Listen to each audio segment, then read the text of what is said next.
Come on in. The blast out of me, ho.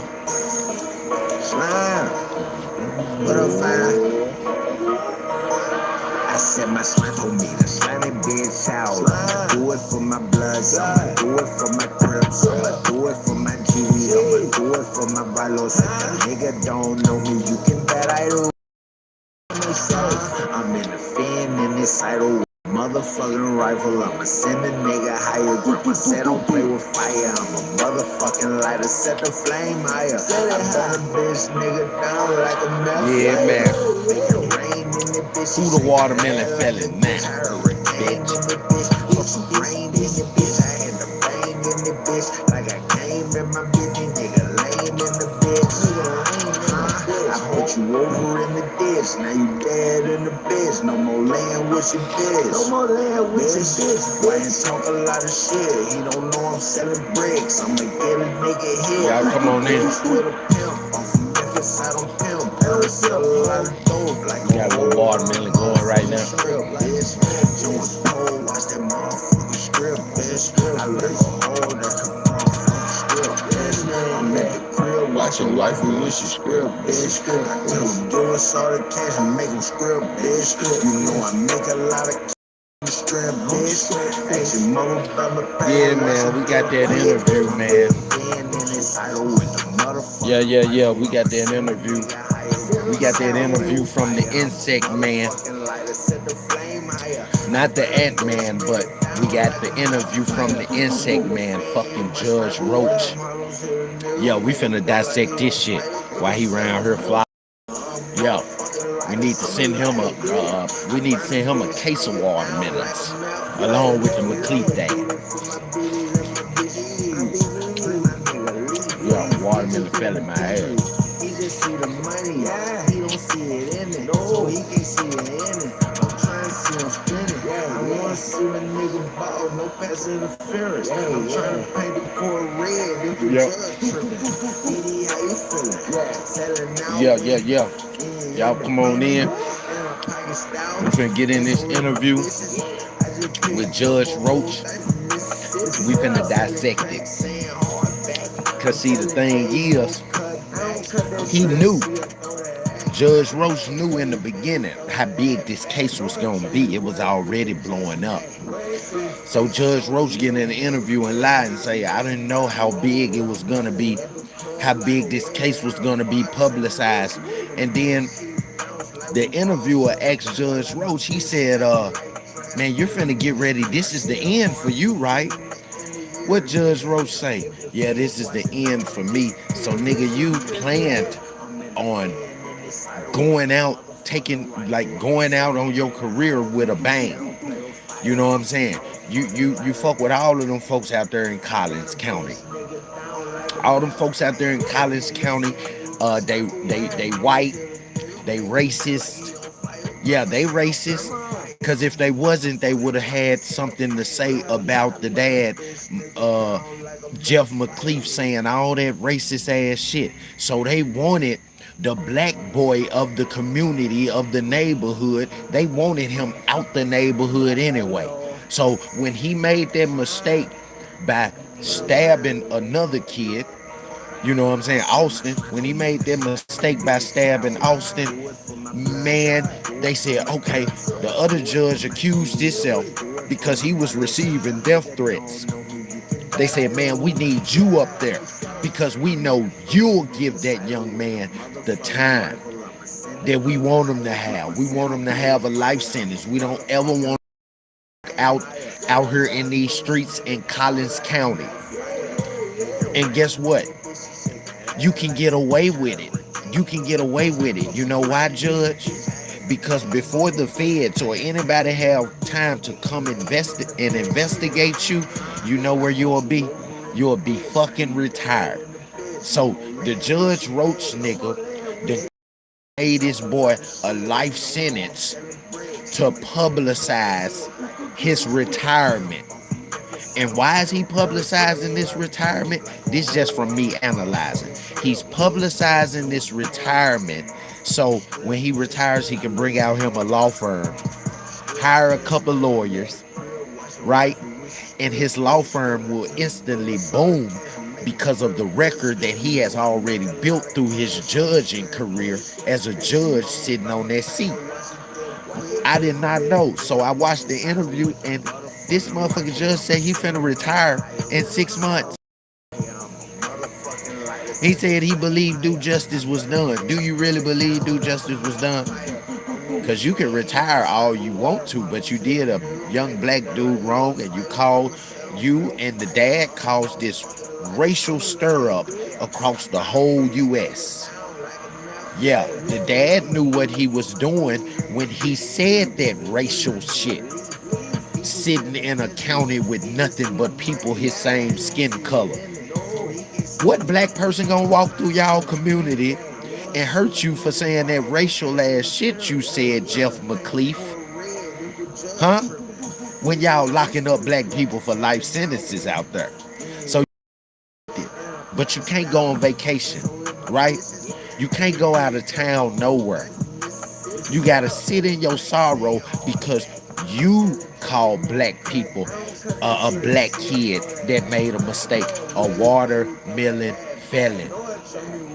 Yeah. We eat watermelon today on this podcast. While we break down this shit that Judge Roach said, while we break down the shit that the dad said, and we got Candace Owens. She's speaking up for the young man, right? She's speaking up on how the judge had a friend that was also the father's, Jeff McCleef's friend. Yeah, she's speaking up about that. Then we got L.Hughley sending his support and just telling his point of view on the young man's case and how he believed, yes, the young man got bamboozled because he's black and it was an all-white jury. If you put a white man, a white man that killed some people, if you put him on trial and you put all he killed a black man. This white man killed a black man. If you put him on trial and put nothing but black people in the jury, do you think that white man is gonna get a light sentence, or you think his sentence gonna be so fucking heavy that it's some shit that every white person is saying, man, they didn't treat him fair. He didn't have a fair trial. He didn't have no white people in that jury.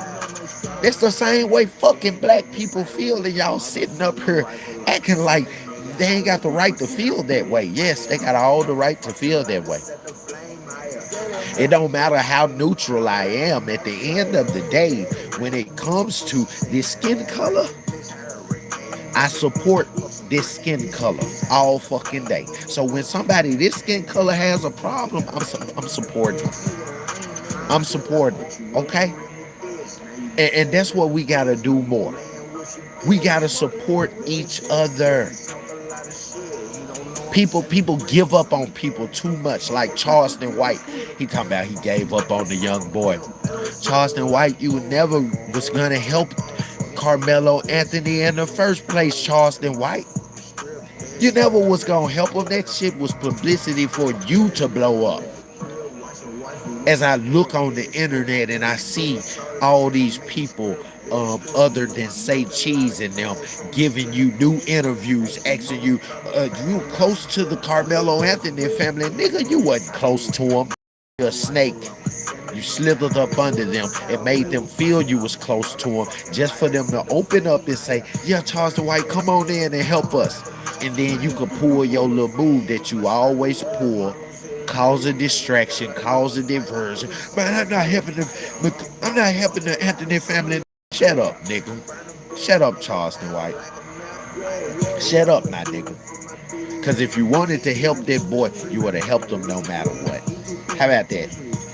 How about that? McCleef, Austin, he's fucking gone. We can't bring Austin back.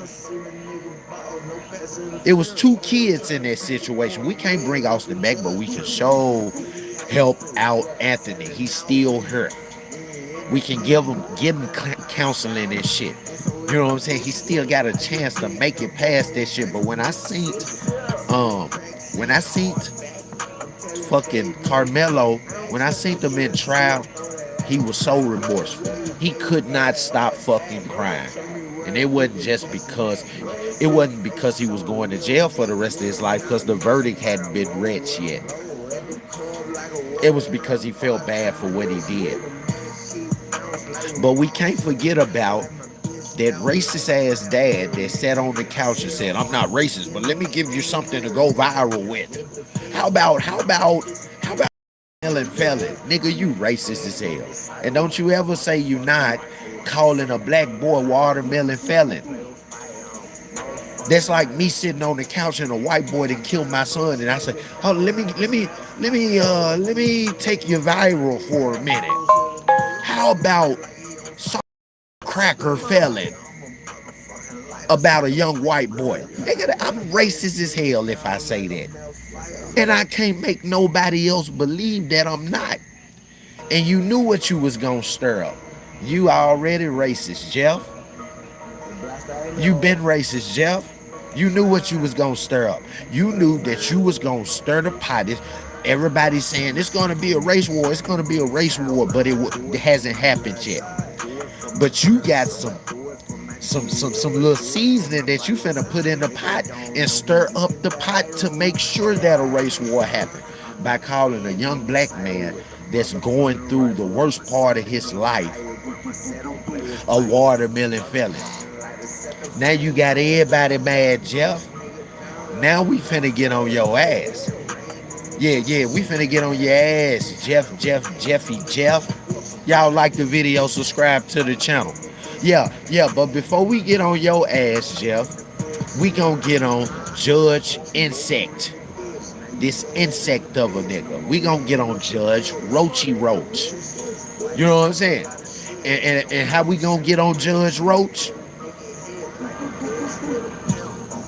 Judge Roach, we got that hot shot for your ass. We taking you out. Ant, Roach, and Spider Killer. But we want to focus on that. Huh? Yeah. We finna take Judge Roach out the game. Right? Yeah, we finna take him out the game because we finna make him out to be the lie that he is. We finna analyze every fucking thing he say in this interview. I'm finna show y'all how he used this Karmelo Anthony's case and the verdict of this case to publicize his retirement. Oh, you don't want no media in the courtroom, Judge Roach, right? You don't want no media on top of this case. That's because you didn't want people to see how y'all was violating this young boy's rights. That's why you didn't want no media in the courtroom, Judge Roach. But you got some media in the courtroom, Judge Roach, after you sentenced the boy to 35 years. You came back to your courtroom. Now you like the media can come in because the media is publicizing you. How is it that two kids lose their life? One is deceased and one is in jail. And you got the grown man, the judge that's supposed to be stabilizing this situation, using it for his own come up, using it for publicity on his retirement. Yeah, that's right, y'all. I found out Judge Roach, he finna retire in 6 months. So this was a big shebang for him. Yeah. When he come out of the courtroom on his retirement, the whole Collins County will probably be outside the courtroom with banners and balloons. Thank you, Judge Roach. Thank you, Judge Roach. You not a man. You an insect of a person. Sly. Dirty. Giving a motherfucking 17-year-old, now 19-year-old boy, kid, fucking life in prison and shipping him straight off to the adult prison. The fuck happened to keep on the juvenile court and serving their sentence until they turn 21 of age and able to enter an adult jail? But you want me to believe Judge Roach that due justice was served? I got something for you, Judge Roach. Everybody, I want you to go to the dollar store. to your nearest dollar store and get some hot shot. Cause we finna take out Judge Roach. Yeah, this ant, roach, and spider killer, huh? Yeah. So let's get into this interview. I'm finna crank up this interview with Judge Roach. And while we crank up this interview with Judge Roach, I'm finna go ahead and roll me one up. But let me, hold on. Yeah, we got the watermelon. Yeah. Let them tell it, all black people are watermelon felons. So Judge Roach, Jeff, since you seen me just about that watermelon, who the watermelon felon now, nigga? Yeah, call me a watermelon felon, Jeff. Huh? Pick on somebody your own size. You can never come to Memphis with that shit. That's just like Govan, who had something to do with Dolph dying. He could never come back to Memphis with all that rah-rah talk. And as soon as he did come back to Memphis with all that rah-rah talk, y'all see it on the internet right now. They called him. My guy Sammy. Shout out to little Sammy out there in Castalia. Yeah, Sammy. He called him out there. Govan got his hair in the camera like this. He beating the fuck out of Orange Mountain Quint, who they call Hernandez Govan. Yeah, the same nigga that had something to do with Dolph dying, young Dolph dying, right? Him and Jook put out the hit on young Dolph, right? And then charged in white, weak, non-black supporting ass that supported this nigga because he killed a black man. There was a pillar of the community. Yeah, Dolph took her to the whole Memphis. He was the only famous person that was heard from Memphis that made millions and came back to Memphis in the ghetto that he was from, bought little kids with toe-up shoes. He put shoes on their feet. Yeah. Gave every kid from his neighborhood that could rap. All the young PRE guys is from young Dolph's neighborhood. Gave them all opportunities, signed them the contracts. And then Hernandez Govan kill him, or get him killed, allegedly, and think he can come back to the hood. Man, them folks said, them folks went live, said, Orange Mountain Quit, come to Castalia right now. And my guy Sammy set his camera up and beat him on live. Facebook Live, Instagram Live, they had it all over. But yeah, we're not gonna play that. Judge Roach, Jeff McCaffrey, none of you niggas can come to Memphis. None of you niggas can get down around down south without somebody getting on y'all ass for the racist shit that y'all done and said, and then sitting here in front of the media, in front of the camera like, no, we weren't racist at all. Well, then let me answer this, Judge Roach. Why you didn't allow cameras in your courtroom during Karmelo Anthony's trial? Why didn't you allow us streamers in your courtroom during this trial, but you showed allowed the cameras in there after his trial, after you sentenced him to life, for you to get an interview, for you to publicize that you finna retire? Man, please. So let's get up into this interview from Judge Roach. Swatted and all the things. I did know that. And still no reluctance from wanting to take it on. None. Yeah. I did the know decision that. to not He's have a liar. cameras or any kind of streaming, was that an easy one?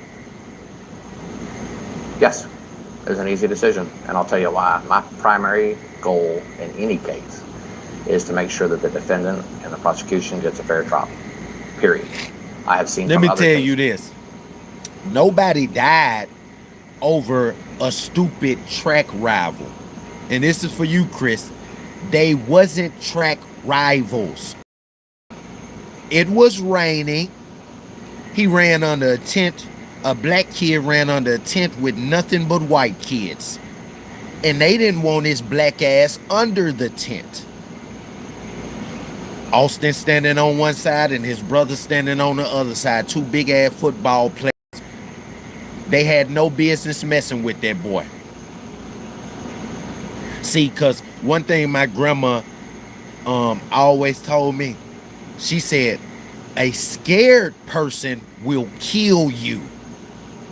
So while you trying to strike fear, when I was young, I used to fight everybody, right? So she's like, why you trying to sit there and be tough and bully people and make people scared of you? A scared person will kill you. So my grandma used to have to tell me to calm down, right? And I didn't believe it.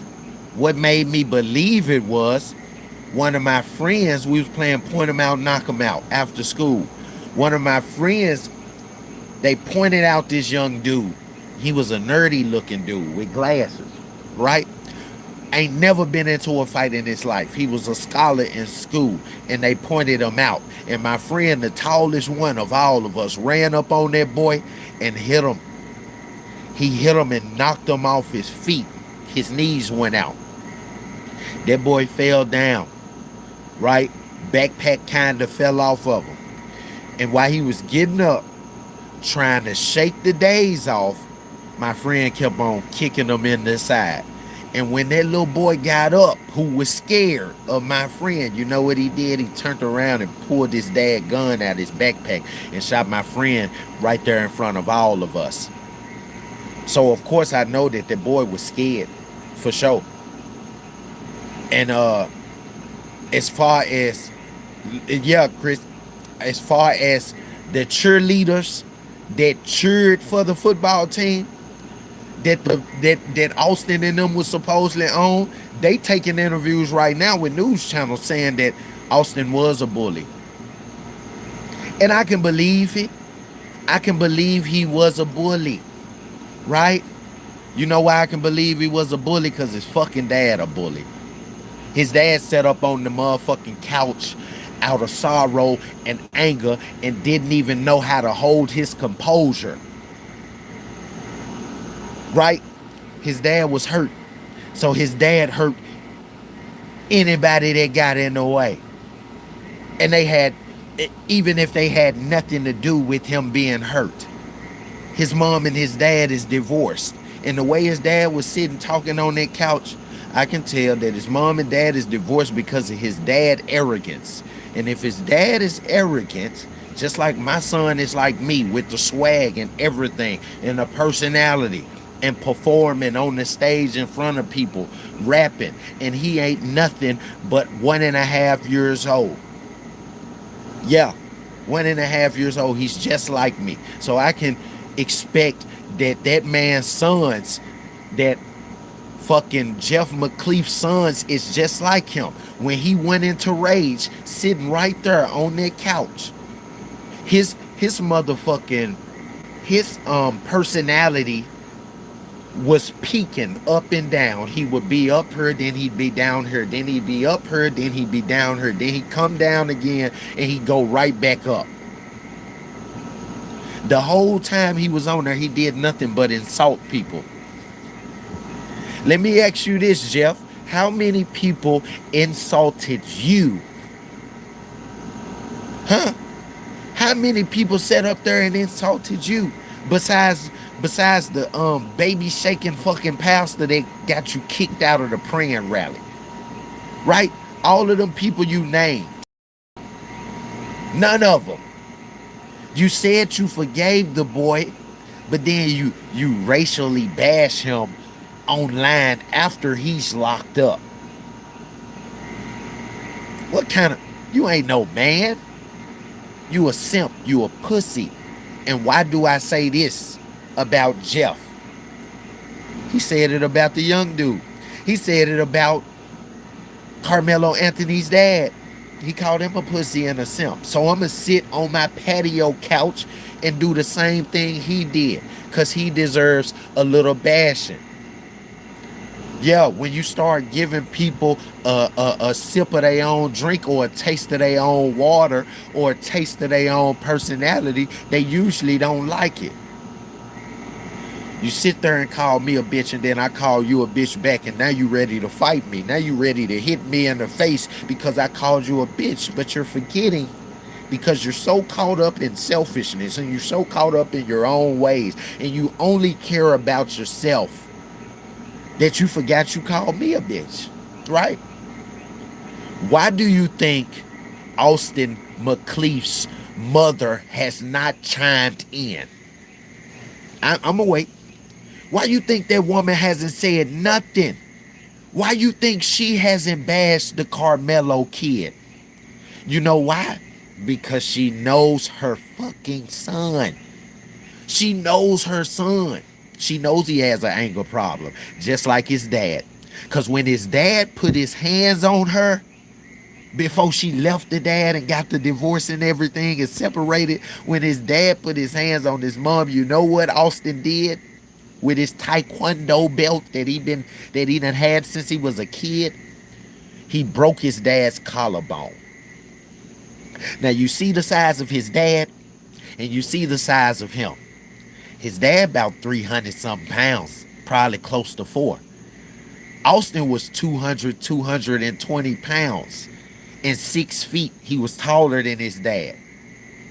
But he's still a kid at the age of 17, 16, 15. He could break his dad's collarbone. So you telling me that you think that Austin just stepped up to Karmelo and said, hey man, can you please get from under the tent?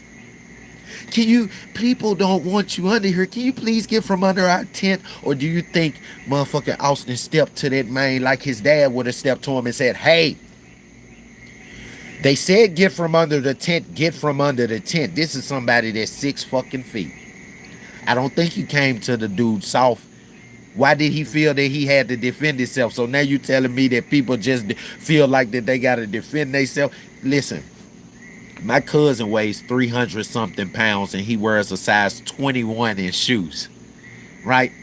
If my cousin Gerald comes up to me and say, hey Mario, my team don't want you under this tent, can you move? I'd move right away, probably so. Even though he's my cousin, right? If he came to me though hostile, because my cousin is 300 something pounds and I'm only 100 something pounds, if my cousin came to me hostile like, hey Mario man, I don't care what you say, my team said get from under the tent, go now, I'm gonna feel kinda hostile back. I'm gonna feel like putting up my guard and taking anything in my midst and telling my cousin, hey man, get the fuck back away from me, I'm not going nowhere.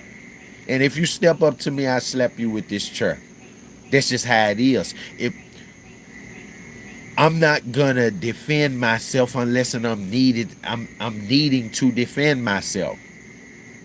Right? And Karmelo, he's a smart kid. He was a smart kid too. You know what I'm saying? All the pictures that you see, besides the picture of him with, he was in the house with some of his white friends and they let him hold their BB gun. So look like a semi-automatic, but it's a BB gun. Right? They let him hold their BB gun while they take pictures.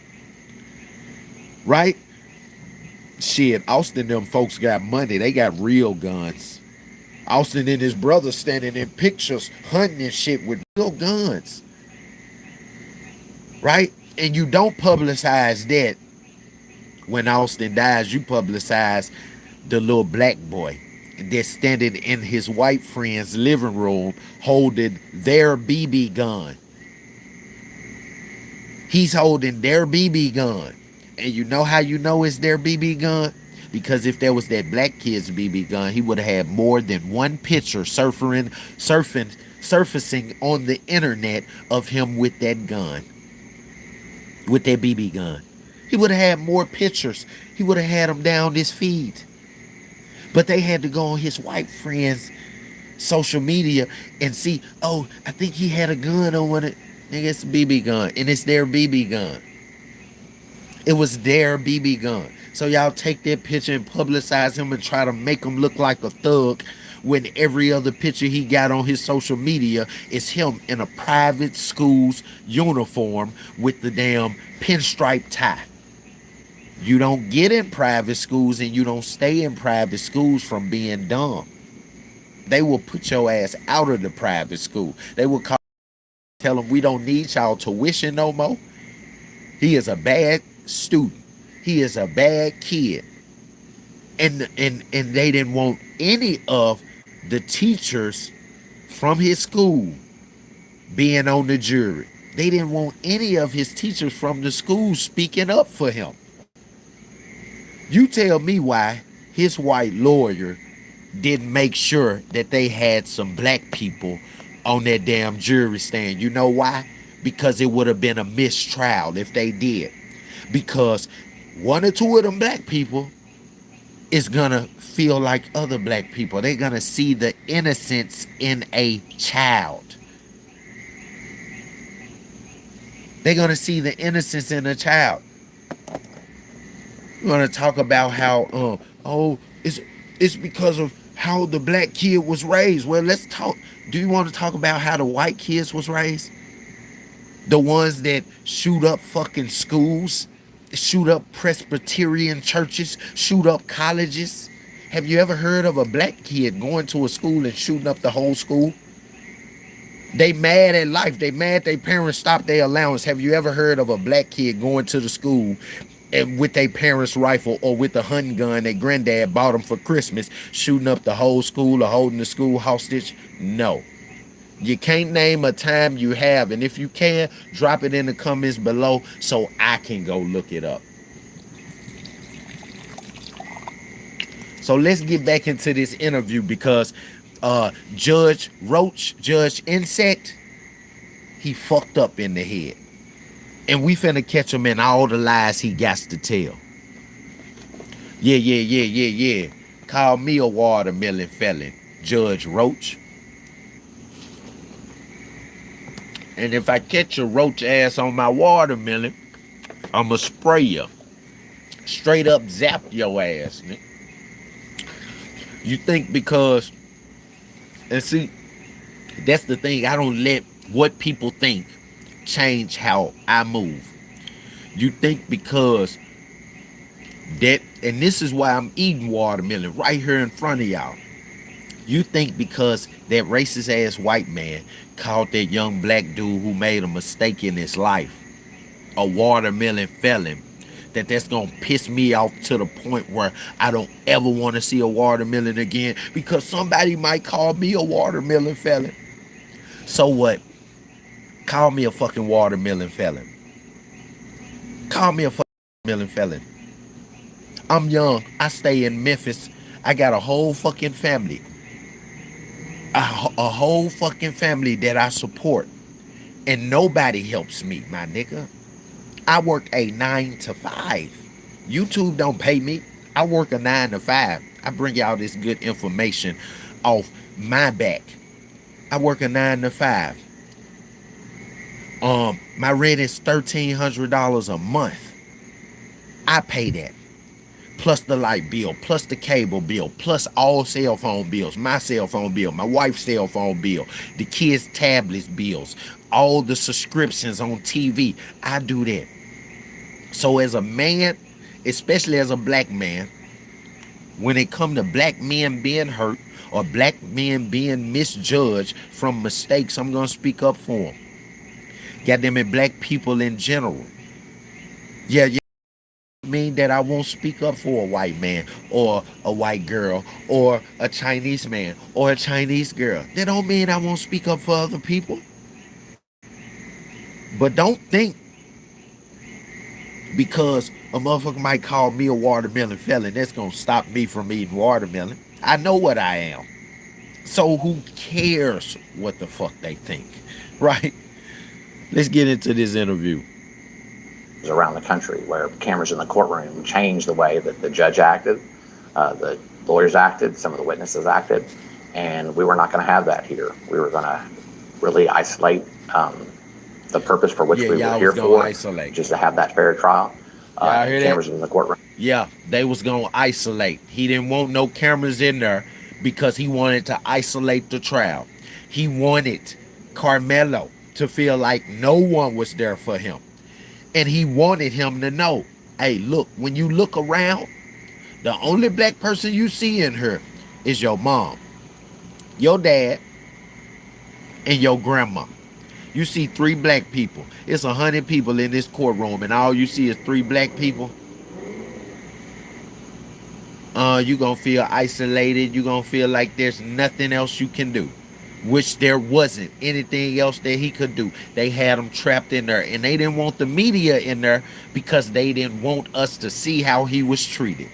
What we seeing now, after court done happened, these little pictures and these little clips, it's the pictures and the clips that they cut out of the whole film, and they just showing us little bitty parts. But trust me, they wasn't nice at all. And the way the prosecutor probably talked to him and pointed at him, they definitely didn't want black people to see that. The prosecutor white. Did not enter into that equation at all. How much grief did you get from people around you about that? Nobody was there for us, Rock. All right, what's up with y'all? So look, man, I'm back again with another video right now. Listen, y'all been wanting this Karmelo Anthony content, so I'm going to keep on bringing it. So basically, in this instance, we have the actual judge speaking. Now, he had a lot to say about this whole thing. Now, there's a lot of people that's upset with him. There's a lot of people that are praising him at the same time. He actually did a full interview. I haven't seen a judge do something like this before, but, you know, we're in a new age right now where a lot of different things are, you know, starting to become, you know, more relevant and more needed for closure. I'm not excited.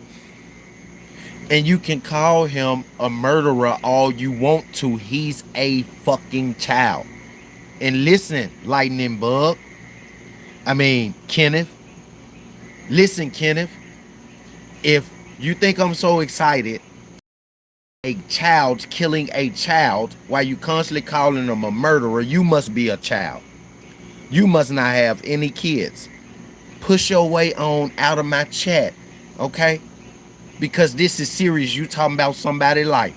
The McCleef done already lost his life. These are 2 kids. We got an opportunity to save one of the kids. You talking about why am I excited? Nigga, I'm not excited. You can push your way on up out my chat, man.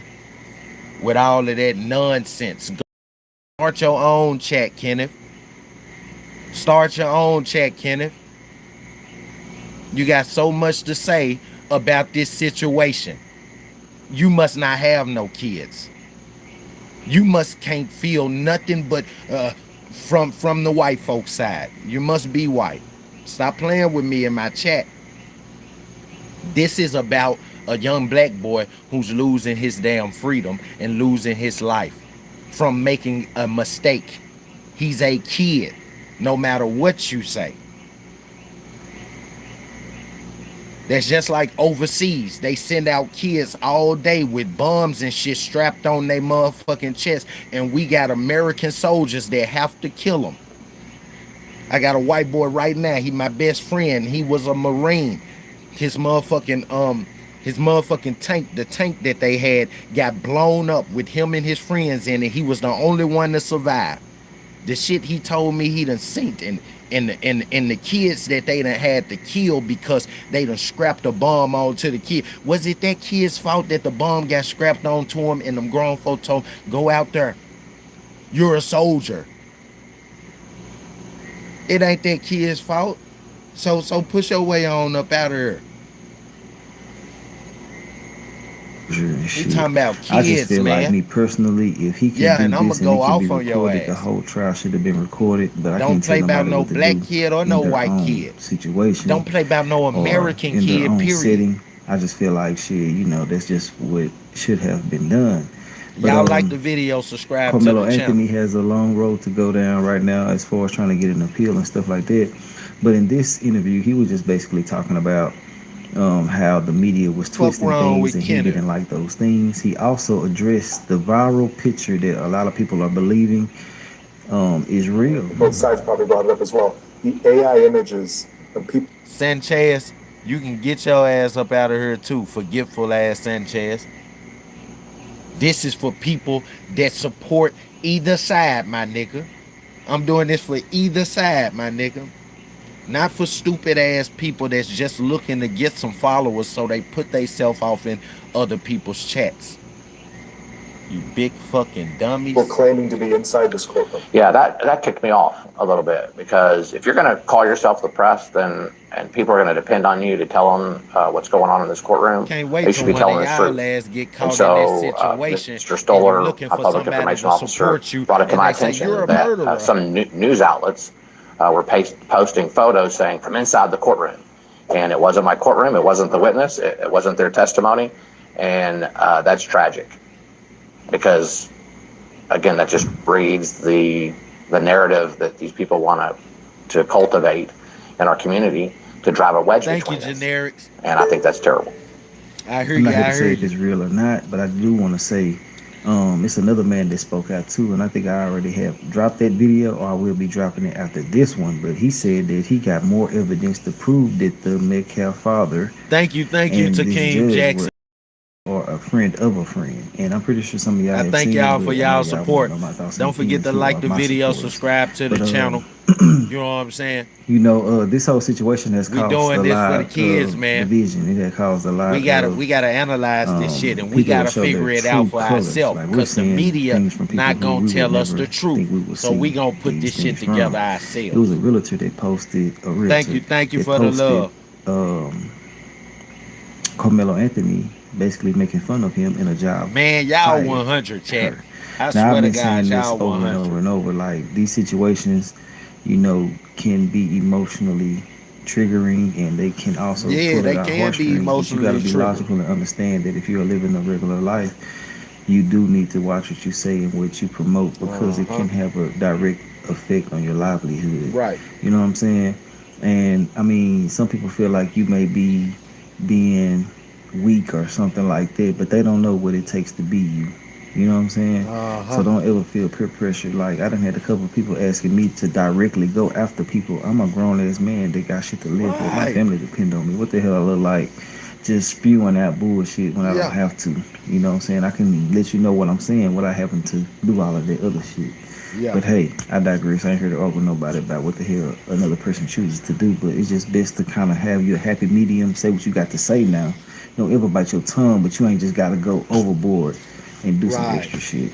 But the judge basically said that the picture is not a real picture. It's artificial, I guess, and shit like that. We really don't know what the hell going on with that, because AI is too cold right now. You can't, you know what I'm saying? You can't really tell the Royal. difference in a lot of different things. But he said that Carmelo Anthony is a good kid from what he has seen so far, or what he has seen. Now that's the judge said that. You heard me? The judge said in his interview that Carmelo Anthony is a good kid from what he's seen and witnessed while he was being transported, locked up, going through trial. Shit, that's why he got a bond set and they allowed him out on bond until his trial, which just happened. But he contradicted himself because you know this is a good kid, but y'all still sentence him to life. That don't make no sense. Does it, chat? Does that really make any sense? The judge to say, how do you think Carmelo is as a kid? Oh, he's a good kid. Yeah, from what I could see, he's a good kid. Why you sentence him to 35 years then? His whole life, basically. He has talked to him. I kind of be more specific with that. And he also stated that with the cameras being on, it can persuade people to do things that they wouldn't do if they weren't on camera. So I took it as shit. You know, people can throw rocks and hide their hands this type of way, Right. instead of showing who they really are in front of the camera, because it can also alter their lives as well. You know what I'm saying? But ultimately, he was just saying that if Carmelo Anthony didn't know what it took. Well, I'm a word that a little bit. I'm gonna change a lot of shit real quick. Hold on, I don't want to put no words in nobody's mouth. But he said that Carmelo knows the extent of what he's done more than ever now. whatever Yeah, the it hell that really supposed to don't. mean. But It really don't, you know, I want to know your Shalana. thoughts and opinions on it. Thank you, And I Shalana. just feel like that this situation right here Shout is out to for be having comment down things below. You know what um, I'm saying? Expressing herself, causing more expressing what division and she people to don't speak know. out more. And We gonna get it I don't figured know if y'all out seen the here. other video that I posted the other day where Candace Y'all like the Owens video, came out subscribe and to the told channel. certain things that she has found on this judge. We finna get back And I into it. probably put that clip or put a clip in this video of what she was saying about this guy, Yeah, Candace John Owens. Roach Jr. But yeah, I don't say what I have to say. Let me know your thoughts and opinions on it. I'm gonna let y'all watch the full entire interview now, and we're gonna talk about everything in the comments, and I'll holler at y'all again. All right. Your name and how you spell it. My name is John Roach, JOHNROACH. Now, I know the answers to This the interview, so now we finna hear what the judge had to say. Everything he had to say about the trial and the case and everything. And why it ended so fucking quick. If it was fair, why it ended so quick. Okay?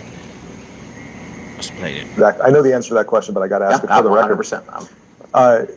You've been on the bench for some time. Yep. Years. 20 years. And this is the end. And then 6 months will be in the end. He been on the bench for 20 years, and in 6 months it'll be ended. I told y'all at the beginning of this video, he used this case to publicize his retirement, because most likely he's gonna open up him a firm, a law firm or something, after he gets his retirement and hire lawyers. The way he can open up a law firm and he have clients right off the back, or his law firm booms and makes money right off the back, is if they have a good portfolio, right? So him as a judge and as the owner of this law firm, if he has a good portfolio and the law firm's portfolio is based off his career before the law firm started, right? And you know how many white people in Collins County is gonna spend money with his law firm because he gave a young black boy that killed a white kid a life sentence. You know how much money he's gonna make when he retires from being a judge? That shit crazy, man. It's all about the money with these guys.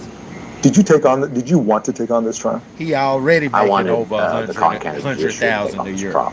It was important to me to have somebody from Collin County preside over this Collin County case. So I didn't ask for it. No one, that's not how it works anyway. Yeah. I didn't ask for it, but I was certainly willing to do it because that's my duty. In your conversations with... That's a lie. He said he didn't ask for this case. He can't make me believe he ain't asked for this damn case. As much publicity as he knew was gonna be on the case and he's getting ready to retire, he like, let me go out with a bang. What do you think, babe? Yeah, go out with a bang. This is a big case. It'll get you publicized all over the U.S.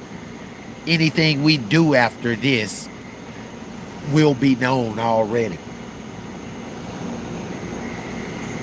My guess it's an administrative judge who goes... I know they go down the list and they say, all right, it's your turn, and it's your turn. As they go through all the conflicts of judges that may...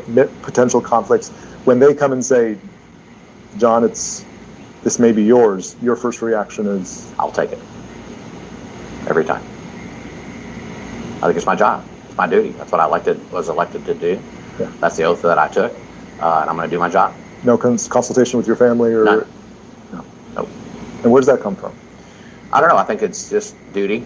I think duty, whether that's duty in the Marine Corps or just duty to my family and stuff. Y'all come on in. We listen to Roach interview. Perform that duty, and if that's what I had to do. After sentencing Karmelo to 35 Did you fully years. at the time grasp the enormity of that decision and the outside stuff? I don't know. I think in some ways I did. I think in other ways I didn't. I certainly knew it was very, very important case within our community. I didn't think I now realized. Ken and fussing your mama smoking crack. Social media and the media. during the trial. I told How long your have you been ass to prepping push for your way up I've out been my prepping for this motherfucking trial chat, with didn't I? the departments, with the Collin County system, Now with the I'ma let sheriff's the office, chat and get on everybody your for about ass. 8 months. Is that the longest you've ever had to prep? 100%. Why? Logistics. One of the critical pieces. Now let me get on your ass, John. Let me get on your ass. You stupid if you think that I think he's in prison because of his color, you dumbass. He's in prison because he stabbed somebody. I'm gonna get on your ass too, John. He's in fucking prison because he stabbed somebody. But the amount of time that he got, he stabbed somebody. He didn't premeditate this. This is not something that he planned to do. Right? So his sentence is supposed to be lesser than it is. You give life to the killers who planned on killing, who's serial killers. Stop talking about a kid like he's a fucking grown man with a fully developed brain and he's living his own life. He still stayed at home with his parents. That's how you know he didn't have his own mindset. He wasn't thinking from his own mindset. He's still learning. So get your dumb ass on somewhere too, John. So this case where we had minors who were testifying prior to me getting the That's case. why people love me here, because I'm going to keep it real. And y'all just some motherfuckers that's trying to get some clout off somebody else's trouble when we trying to sit here and cipher this shit out. Y'all like the video and subscribe to the channel. Doxed and swatted and revealed on social media. I didn't want that to add to the already traumatic event they've been through. And I didn't want them to change their testimony or be uncooperative with people trying to call them as witness out of fear. And so my number one duty at that point in time getting the case was to how do we protect those minors who are critical to this case to come and testify. I'm sure you've already read and know that one of your fellow judges has already been doxxed and swatted and all the things. I did know that. And still no reluctance from wanting to take it on. None. Yeah. The decision to not have cameras or any kind of streaming, was that an easy one? Yes, it was an easy decision, and I'll tell you why. My primary goal in any case is to make sure that the defendant and the prosecution gets a fair trial, period. I have seen from other cases around the country where cameras in the courtroom change the way that the... Yeah, BW, I did see that the doctor that killed his wife and his son and his child, his baby son, he only got 20 years. Yeah, he did. And he did that on purpose. Yeah, that's what I was telling John. He did that on purpose. You know what I'm saying? And he only got 20 years. It's because he was white. Judge acted, some of the witnesses acted, and we were not going to have that here. We were going to really isolate I already know, the Brandon. purpose for which we were here for, Chirac is ain't to have never that fair cared. trial, and cameras in the courtroom Chirac did don't not play, enter though. into that equation at all. How much grief did you get from people around you about that the kid in decision? Michigan got 25 years. I remember I that just too. flat don't listen to what's going on Y'all on the like outside. the I do video, what I think is subscribe right, to the channel. no matter what decision that is. And I sleep well at night knowing if I follow the law, then everything works out like it's supposed to. And so these outside influences, all... Do you sleep well at night though, Judge Roach, from giving a kid that did not premeditate this, that did not come planning to kill somebody? Do you feel good and be able to sleep at night knowing that you gave him a life sentence? And most real killers don't even get a life sentence for killing people. Do you feel good about that? Talking about you feel good that you know you did your job and shit. Do you feel good about that though, Judge? Huh? You probably do, because he's a black kid and not a white kid. noise from the outside. I mean, they gonna make this about race. Let's go make it about race. Just do my job, do the best I can, following the law. That's crazy. How do you think we're talking with the attorneys, other attorneys outside of this. How do you think they describe you? Strict, no nonsense, fair, and that to me is the most important part. I know for a fact when I make a decision here, people are unhappy. What I hope is when they walk out the door that they think they got a fair trial. or fair hearing or fair something. Yeah, he And if killed they do 7 that, no matter what they think motherfuckers. about me Yep, he personally, did. then I think succeeded. 25 You're years. okay with any of those characterizations? 25 years for killing I think 7 they're fair. people. Yeah. I hate to have to ask about stuff that emerges on social media, but I have to ask it. And I know you don't know of it, any of it because you're not on social media. And that's how we feel out here. We feel like that out here. Your skin color don't define you. But I'm going to tell you something I know as a black man. And this is true. Your skin color don't define you in this world. But when you have to go into a courtroom, what they call a courtroom, and I got a clip from L.Hughley that I'm going to play what he said about court and black men having to go to court. When you in court though, you are defined by your skin color. Yeah, you defined by your skin color. It don't matter if you're a rich black person. They gonna find you higher. Like if you're a rich black person and you could get away with the crime by paying a fine, they're gonna find you higher than they would find the white man. If you kill somebody and you're a black man, they're gonna give you more time than they give a white man. This is in the court system, and this shit is very true. If you get too many traffic tickets and you miss court too many times as a black man, the judge, instead of fining you and saying, hey, go to the clerk's office, and for every time you miss court, you got to pay $25 and you miss court 15 times. That's what they're going to do for the white man. For the black man, he's going to say, you missed court. I don't want your money. You get 5 days in incarceration for every time you miss court. They're going to put the black man behind bars. Jail is modern day slavery. If you never been to jail, don't you tell me that it's not, because I've been to jail. Modern day slavery. What did they used to do to slaves back in the day? They used to put them in chains, put them in cages, and keep them there till they needed them.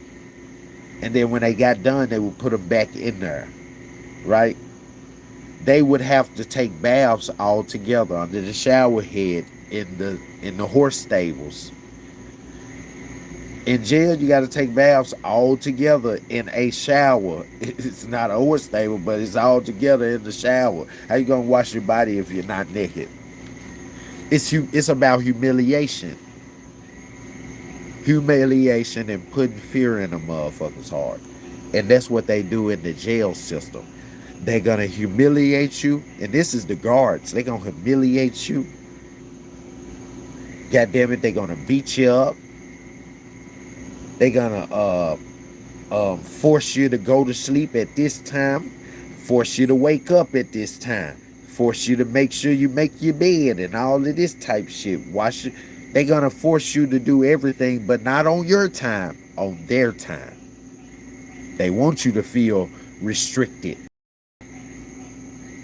They keep you in shackles. When they bring you out into the courtroom, they put you in shackles and they lock all of y'all asses up together in shackles on the bench that's behind the damn stands. It's modern day slavery. It's really modern day slavery. That's why I would like his in Austin McCaff's dad said. He said it in the news interview. The first time that the gag order was lifted, he said, I forgave the young man because what he's finna go through and what he's finna experience, I wouldn't wish on anybody. That's because Austin's dad been to jail before. So he know what the man finna go through. He know what it is. But a lot of people haven't even experienced jail. A lot of kids haven't experienced jail. This is a kid that's never been to jail. So what he finna go into, you know what I'm saying? Like, he can think about what to expect, like what he see on TV, but it's way worse than what he sees on TV. Even the reality jail shows that's on TV, those are cut and edited to where you don't see everything, you know? I'm on it. I mean, I'm an elected official, so I have a Facebook page and stuff. Do I look at it? Do I monitor it? Do I let it impact me? Yeah. None. Not at all. I'm sure you So I have to ask, do you have a personal relationship with the Metcalfs? I wouldn't know Mr. Metcalf prior to this trial if he walked up to me and said hello. Oh, I don't know the boy, Metcalfs. he lying. I sympathize with the Metcalfs and what they've been he through and lying. all, but I don't know them personally. Never have. Now, this is how you know that he know the Metcalfs. This whole time the trial been going on, Jeff Metcalf's face has been in the media. Jeff Metcalf has sat in the courtroom. He said he was there Jeff Metcalf said that he was in the courtroom every single day. Every day that Karmelo went to trial, Jeff said he was in there. And if Jeff was in that courtroom, it don't matter who you is, that Jeff is the dad. He's showing it on his face. He can't stop crying. So the judge just told the interviewer after they sentenced him to 35 years that he said, "Do you know Jeff Metcalf?" He said, "No, I don't know Jeff Metcalf. If I seen him today, I wouldn't be able to point him out to you. But he was in your courtroom every day. You never saw him?" The thing is, he saw him multiple times in the courtroom, but he can't say that he saw him in the courtroom and say that he don't, because they would insinuate that he knows him. And now he's sitting here lying, talking about, "No, I wouldn't be able to point him out." Then he all across social media. Judge, I guarantee you, Judge Roach, if you open up your fucking phone right now, you'll see Jeff Metcalf somewhere in the news feed, because he done said that racist ass shit about watermelon felon. You're gonna see him. Y'all like and So subscribe to these the channel. AI images emerging of you and them at a party or drinking together, all Never of that. happened. And that's the problem with social media, isn't it? You can't tell what's true and what's not true. I will tell you, I got some reports of some things that were coming out of this courtroom, and I wondered to myself, were they even in the same courtroom that I was? It's that bad, and I think that's tragic, because I think really if you just listen to the case based upon the facts, you'd understand it so much better. Do you think it reinforced your decision to not have cameras or streaming inside this? Sort of. I will tell you this, sometimes I think maybe I should have at least the audio streamed or something so people could hear it. But at the end of the day, I don't think, no matter what, people are going to distort whatever happens or whatever they hear into their own agenda. And so what's the point? And again, that noise affects people, affects the fairness of the trial, the safety of the witnesses, the safety of the jury. And those are my primary concerns, not what social media says. And it's not my duty. I don't think it's my job to feed social media or the media stuff. I certainly understand the role that media plays in a case like this. But you feeding the but I'm not media here to right feed it. now. And I took that You're not very, here to very feed seriously. them. But Judge, when people don't have access to the trial or the courtroom, doesn't it invite speculation? Well, sort of, but I got 70 seats in my courtroom, and I had 200 requests by the media to sit in the courtroom. So let's say if I just entertain the press, then I have nobody from the public watching what's going on in their county. And so I had to do a balance between the media's right to know and to be able to report what's going on, because I think that's extraordinarily important. I think it's important that the general public had access to the courtroom and to see what was going on. And so I tried to balance all those things with the primary, again, purpose of having a fair trial. And I think I struck that balance pretty well. But the media's right to know is the public's right to know, is the public's access. We are the extension of that public. Right. I think somebody from the public who wanted to come watch a trial and know that they were excluded from the trial because all the media was there, I beg to differ. If all the media is there, ain't nobody got to be there. People do not know about the people how from the trial public works. can see it from their house. Do you think that the this media may have been is an there. opportunity for people to know Man, how it's it truly the dumbest works? judge I'd have And never that kind heard. of erases some of the the negative This notions is the of dumbest judge court I and have I'm trial doing and this ever interview justice. with you heard. to make sure that people understand how He the said, system I works. disagree with that. And if they really wanted to, and I mean this seriously, if they wanted to, they could have stood in line with everybody else Yeah. and had the 27 to 32 public seats that we had in this courtroom that we rotated every day. Important to them, they could have made it in here. How did you plan for some of the outside noise? Well, we were certainly playing with the sheriff's office and the McKinney Police Department and the Allen Police Department and the Frisco Police Department. So those were talks that we're having 8 months before the trial This to nigga ensure the crazy. safety of the people out in the parking lots. They certainly had a right to demonstrate and all, and I think we struck a very, very good balance that allowed them to do that. At the same time, maintaining safety of everybody involved. Did it affect your day-to-day decisions? I didn't. Actually, I didn't. This nigga, I can't hear the judge. Judge, you are, I mean, you just lying right here in front of us, and I'm just listening to it, and he like, why you didn't allow any media in there? And he like, I had to balance between the people of the neighborhood, of the community wanting to come and see it and be able to see it, and the media, and I'm gonna pick person from the community. I mean, I'm looking at that and I'm saying, if you allow the media in, then everybody in the community can see it on their TV. They only coming because you're not allowing the media in and they can't see it on their TV. And you begging to differ. Then y'all to sentence him to 35 years and you telling this man that you don't know Jeff Metcalf. Okay, so say you don't know him. But why do you add in there, I don't know Jeff Metcalf, if he was standing in front of me right now in a crowd of people, I wouldn't be able to point him out. You incriminate yourself. If you was going up for trial, judge, you lose. What the hell are you saying, my nigga? So let's move on. L.Hughley said, man, ain't nothing that's all white good for a black man. He said, the guy asked him something like, did you see that it was an all white jury? And he said, yeah. And he said, what do you think about that? And L.Hughley said, probably not in these exact words, but he said, man, it was an all white jury and that wasn't good for him. He said, ain't nothing that's all white good for a black man.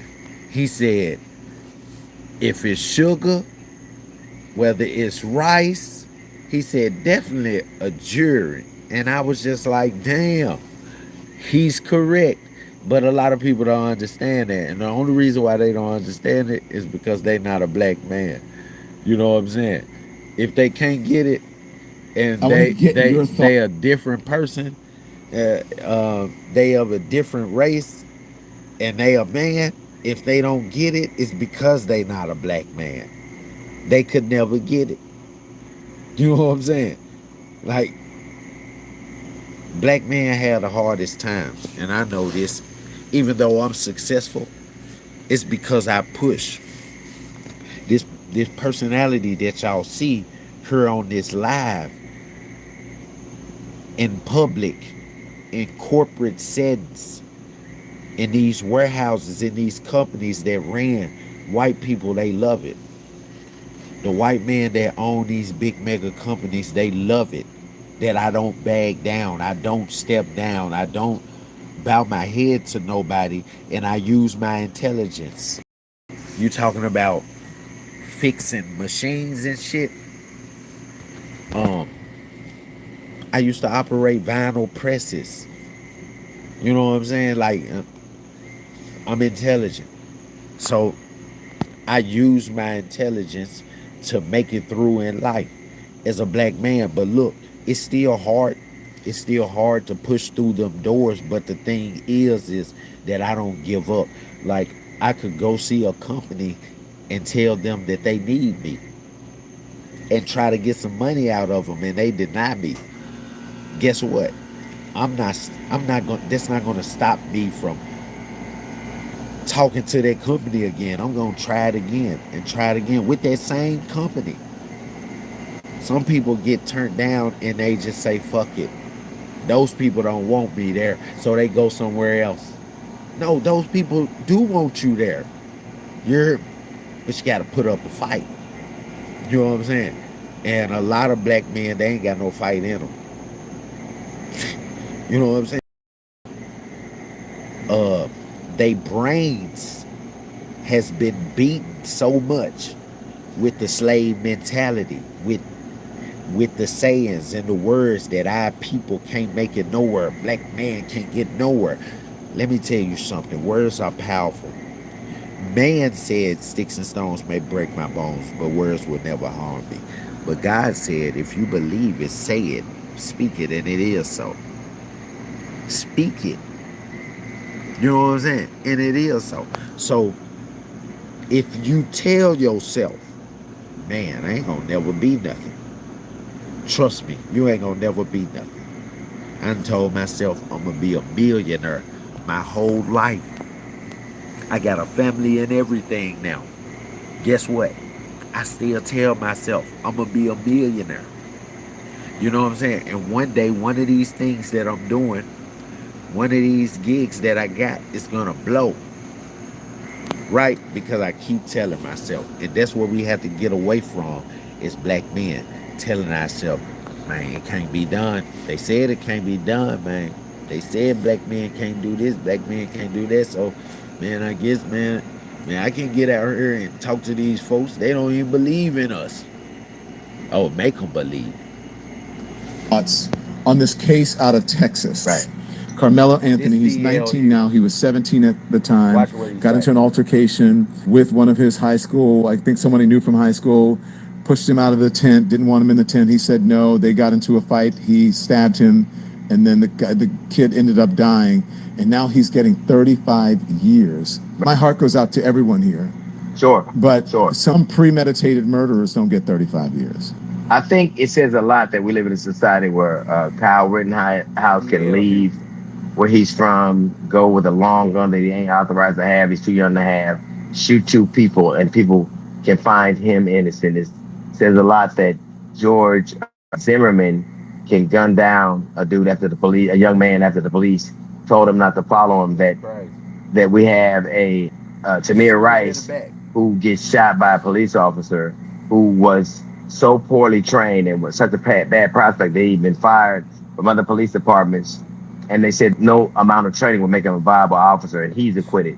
We've seen that. And I don't want, first off, I want to acknowledge that loss of life is tragic. And I don't want people to be treated like Karmelo Anthony was. But I think that everybody should have the same presumption that you gave those other people. And he had an all-white jury. Let me tell you something. Nothing all good for you. Nothing. I don't care if it's sugar, rice, potatoes, pasta, or juries. Nothing all white is good for you. He said nothing all white is good for you. I want to get your thoughts on this case out of Texas. L.Hughley said nothing all white is good for you. A dude after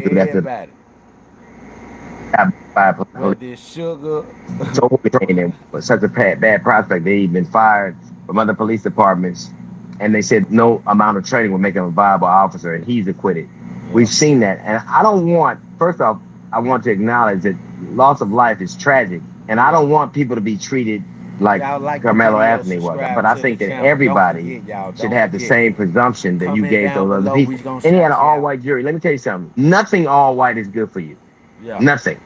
I don't care if it's sugar, rice, potatoes, pasta, or juries. Nothing all white is good for you. It starts. That's crazy, y'all. That's crazy. It starts like a motherfucker. Damn, that's starchy for us. When I said nothing all white is good for you. Nothing. And then we got this nigga right here. Charleston White. People don't feel the same about George Zimmerman that they do about the kid Karmelo Anthony. There's a journalist named Jim Lane stood outside the courtroom all week long publicly saying if he walk out of there innocent, they're gonna shoot him in the head. So I said in my prayer clause, God said that's why I had to let him be guilty. They were gonna kill him. They were gonna kill him, homie. What? Hold on. Man, do y'all hear this nigga crying on the... Do y'all hear Charleston White crying? He just said that it was a white guy walking around outside the motherfucking court saying, if they free Karmelo Anthony, we gon' kill him. And he asked God, why you let them folk give him, lock him up? He said they was gonna kill him. This, man, listen to this shit. This shit crazy, man. Listen to what he's saying, y'all.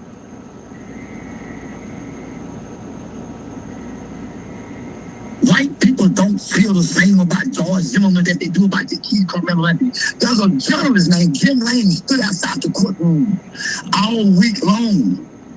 They said it was a gentleman named Jim Lane. They threw him outside the courtroom because all day long he was saying if they free Karmelo Anthony, we gonna kill him. This what he's saying in the courtroom. Listen. Publicly saying if he walk out of there innocent, they're gonna shoot him in the head. They gonna shoot him in the head. God said that's why I had to let him be guilty. They were gonna kill him. They were gonna kill him, homie. This man crying, fool. Karmelo Anthony, that baby. They was gonna kill him. They made declarations outside of the courtroom. And what was black people online arguing about each other? This family have moved 8 times in less than 2 years for death threats. Karmelo Anthony has been sentenced to 35 years in prison for crazy, the murder man. of This shit crazy. It was black people outside the court, but shit. Where did you see them showing some black people saying that white person got a gun? They obviously couldn't see the motherfuckers who had the guns. They was camouflaged good in the crowd. This shit crazy. Mid-Cal. Charleston White, someone that's working with the family closely, called into Anton Daniels' show, and it was extremely emotional. Okay. To a point where he started to... Yeah.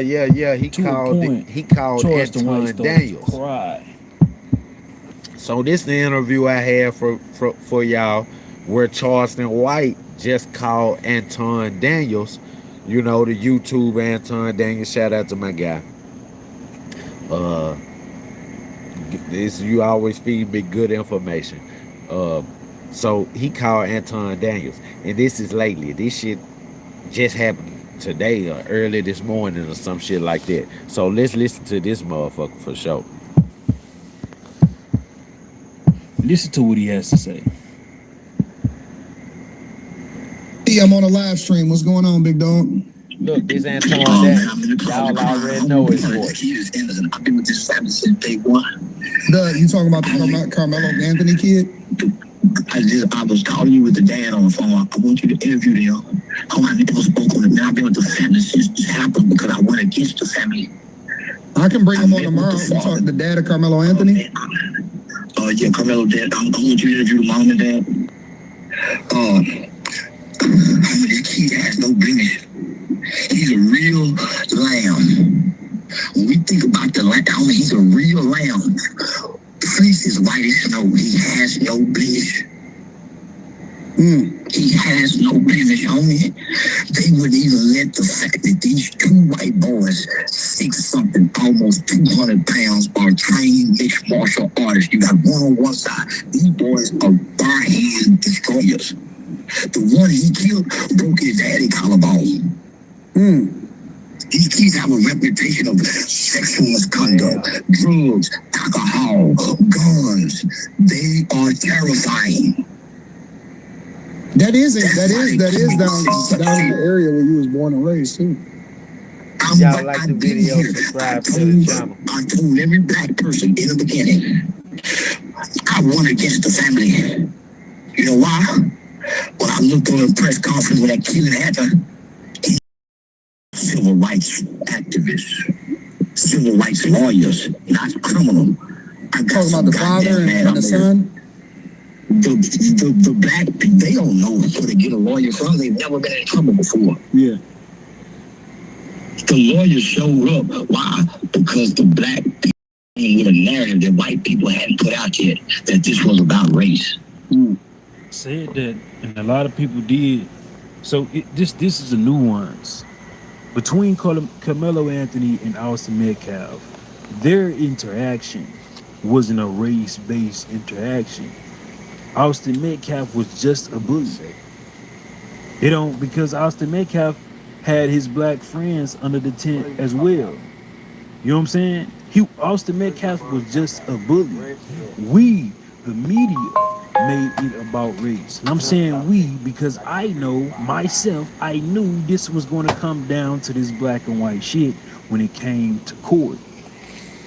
But once the civil rights leaders stepped in, they made it about a black and white thing instead of looking at the nuance of it and saying, hey, we want this child to get the best results when it comes to his punishment.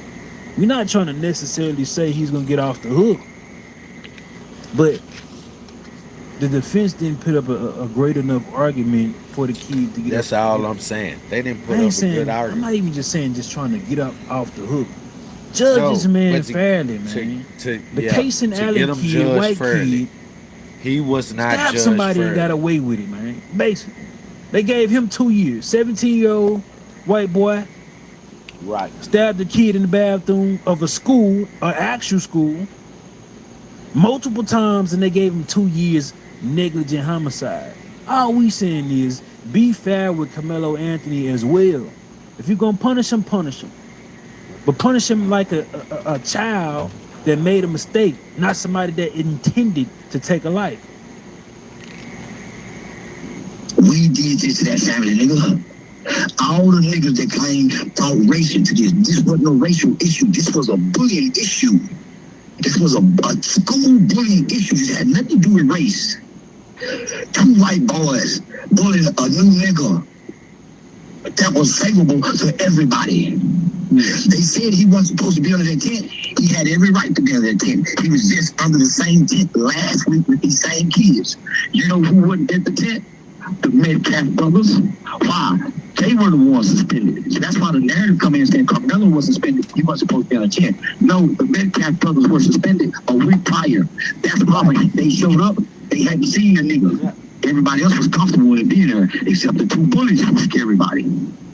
The coach didn't give them permission to run nothing. Children can't run anything over children, and this is other schools here. The Metcalf brothers was just coming back to now school. Now we getting the whole story. From track meet, the coach texted him to keep good leadership. And mind you, Charleston White don't know he's being recorded at the coach was texting Austin, telling him to take over like the tent, like be leadership under the tent. That's why Austin came up to him all beefy, like, hey bro, get from under the tent, cause coach left me in charge. His coach called him, and Charleston White done called Anton Daniels because he just went to jail to actually meet Karmelo and talk to him, and he see how simp he is. He said he's like a lamb, like the real true definition of a lamb, like how pure a lamb is, like how his personality is and all of that shit. He like, oh damn, this a fucking baby. Nigga, what? Tell me what happened. Now he know the whole story. He done called Anton Daniels crying, saying, man, you got to talk to his dad and get the whole story from his dad, cause I'm just hearing this and I'm talking about this nigga crying like a fool. This shit crazy. We ain't never heard Charles to cry. Right? He might still but they be had that active, kind of friendship. Anton Daniels is going to allow that's crazy. Give him a heads up. And I fuck with Anton Daniels. Charleston White don't know he's being recorded, so he's speaking right. He don't even know Anton Daniels to Anton Daniels. Not one nothing. Yeah. They had to use that text to make it like they gave him authorization. How would Karmelo know he has authorization to tell him to move and he's physically trying to move me? Yeah. Yeah, I'll talk to the father. I'm starting. So hear me out. These black people, these civil rights lawyers, this is what we do to one another. The Ben Crumps, the Lee Marys, all these motherfucking people, y'all think somebody, nigga, they play their ambulance chases. That black man and his family, black people throughout the country, gave their money and not their heart and attention to this family. And they raised a GoFundMe of why they made this family a target to every black lawyer, civil rights. They got $800,000 in a GoFundMe. They could never get the right kind of lawyer. Why? They paying for the money, and that's what happened to this family. So you got the black community. Y'all like the video, subscribe to the channel. With a liberal mindset, and everybody give Kenneth a hand clap. He mad. With no power in this cracker town. You got to go get a good boy from now.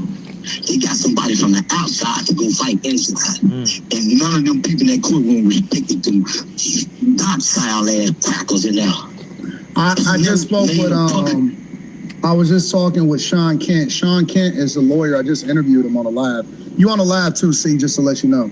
So let me finish it because I gotta get this out, homie. No, go ahead. Do your thing. Black people did this thing race. Okay, I still think it's kind of like, come on, bro. I know y'all got that type of relationship, bro, but like everything is not meant to be on the internet. How ironic I'm saying this. Now, nowadays, today, you kept it up in no, he got it wrong. Nowadays, today, when technology takes over, everything is meant to be on the internet, except for, your private life. You know what I'm saying? Like everything, no. Most of your life isn't private anymore.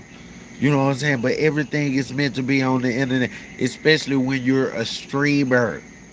When you a streamer and you like a news person.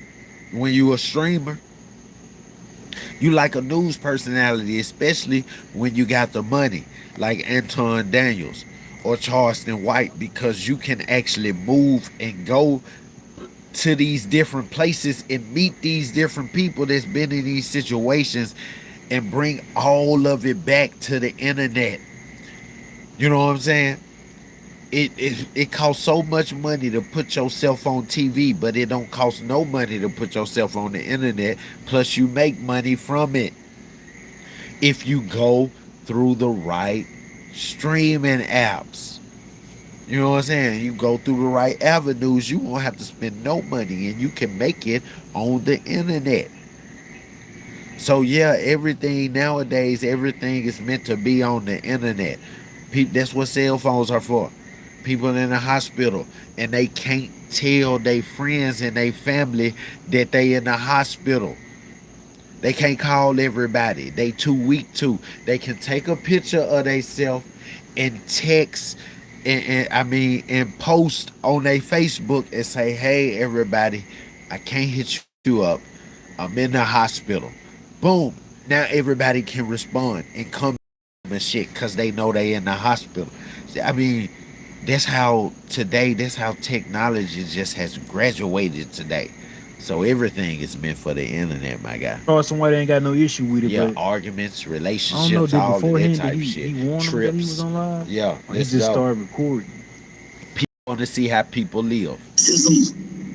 Not start recording, but just put the phone up to the mic. Like, I don't know, bro. It took away from the Y'all like the video and subscribe to the channel. Don't forget. Boys. These was 2 children at a sports event. Have you noticed we haven't heard no children speak, whether they need counseling, therapy for the aftermath of a death in front of them? They went out there and silenced every kid. Yeah, they didn't have no kids' testimonies in the trial. None of the kids under the tent got to testify. How can a kid have a murder case and he never stood up to kill anybody? He stood up out of fear and ran. Well, where did he run to? Directly to the arms of a school teacher with tears in his eyes, asking, "Is this white boy okay?" Yeah. Initially, every police report that they got said this kid had tears with empathy and compassion. I mean, look at the post, the picture that I got This is what I'm saying, and I for sit the in this cover closet to of this hide my tears video. from my He was son. sitting at the table I in stood in front of trial, black people, like and I stood in front crying, of that looking down, family, crying. and I And these looked in folk their comes eyes, and and I say, told "Can them you look at the me best while I thing they could tell have did you was gave us all white why I'ma jewelry. always miss my brother? Can you look at me He said, while I why? tell you why I'ma always miss my son?" Because you can't make me believe 12 white people hearts would be so cold at one time. Because I know how they get the jewelry pool. They get teachers, they get nurses, they get doctors, they get people who have compassionate spirits. I wouldn't believe in my heart and my mind Yeah. that white people are that evil. So I told black people, man, they ain't finna do that. I sit in silence. How can I defend any white person when every time they kill, they find a justification for it? Trayvon Martin didn't have no weapon.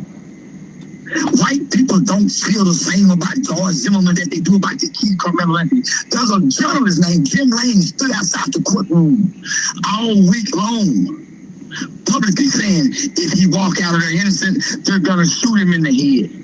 So I sit in my prayer closet, God said, that's why I had to let him be guilty. They were gonna kill him. They were gonna kill him, homie. They were gonna kill that baby. They was gonna kill him. They made declarations outside of the courtroom. And what was black people online arguing about each other? This family have moved 8 times in less than 2 years from death threats. Hey, you can hear the authenticity in this main voice, and you ain't never hear Charles White about the crack You ain't and never break. heard I him remember like when he that. came out and he was saying that Carmelo Anthony, until he got connected with the family and started looking through all the things that the media won't show. Right. This kid, Carmelo Anthony, as a kid, put his life on a line to go save somebody else, bro. You cannot make me believe that little kid Right. from then to now didn't have a heroic bone in his body, bro. And see, that's the thing. He did. Everybody was whispering the fact that these 2 kids, Austin Metcalf and Hunter Metcalf, were bullies, bro. Yeah. That's why they didn't want anybody to They try to testify. preserve the image of Austin Metcalf, and it still doesn't make it right to say, oh, he deserved it. I don't believe he deserved it, but I do believe Carmelo Anthony deserved to protect himself. Was it excessive? How will we know? Yeah. It's so strange over these almost 2 years. You telling me no kid came out on TikTok, Instagram, Snapchat, and leaked anything about Carmelo Anthony or Austin Metcalf? Right. How do you keep 30 plus, you know what I'm saying, witnesses at bay? You tell me not one came out and leaked information? It's called fear. Right. Somebody was putting the fear of death in these kids. Come on now, they To a had to point be. where Eddie didn't want to. Man, He didn't want to. He didn't even want to be considered I a friend mean, of y'all Carmelo just Anthony. think about that. If that shit happened when you was in school or at your school or at your kids' school, man, you and shit all over social media before you even heard on the news. You know what I'm saying? You'd hear the kids and see the kids making posts like, if these folk, like if Carmelo was a bad person, man, he was a bad person. You see the kids they went to school with saying this, but you don't see none of that across the internet. When he got on the stand. But that's Come gonna be on the now. kid that come back years later when he grow up and he Y'all like the become video, brave, when he know he subscribe can to the protect channel. himself. He gonna be the kid that come out and actually tell the truth. Because Right. when they asked Eddie, "Do you believe Carmelo Anthony committed murder?" He Right. never said yes. He said, "I believe Austin Metcalf didn't deserve to die." But Right. he never said, their key witness never said Carmelo Anthony was a murderer. Come on now. They got so serious, they found out what kind of car Karmelo Anthony drives. He drives a red Jeep. They started riding and scavenging neighborhoods looking for the Jeep. I bought the Jeep so I can drive it. They can find me and I killed one of the white boy. And I made him come after me so that family can have some rest. I ride around in the Jeep. They know why I got Carmelo's Jeep. I bought it. You bought the Jeep? That's crazy, y'all. That's crazy.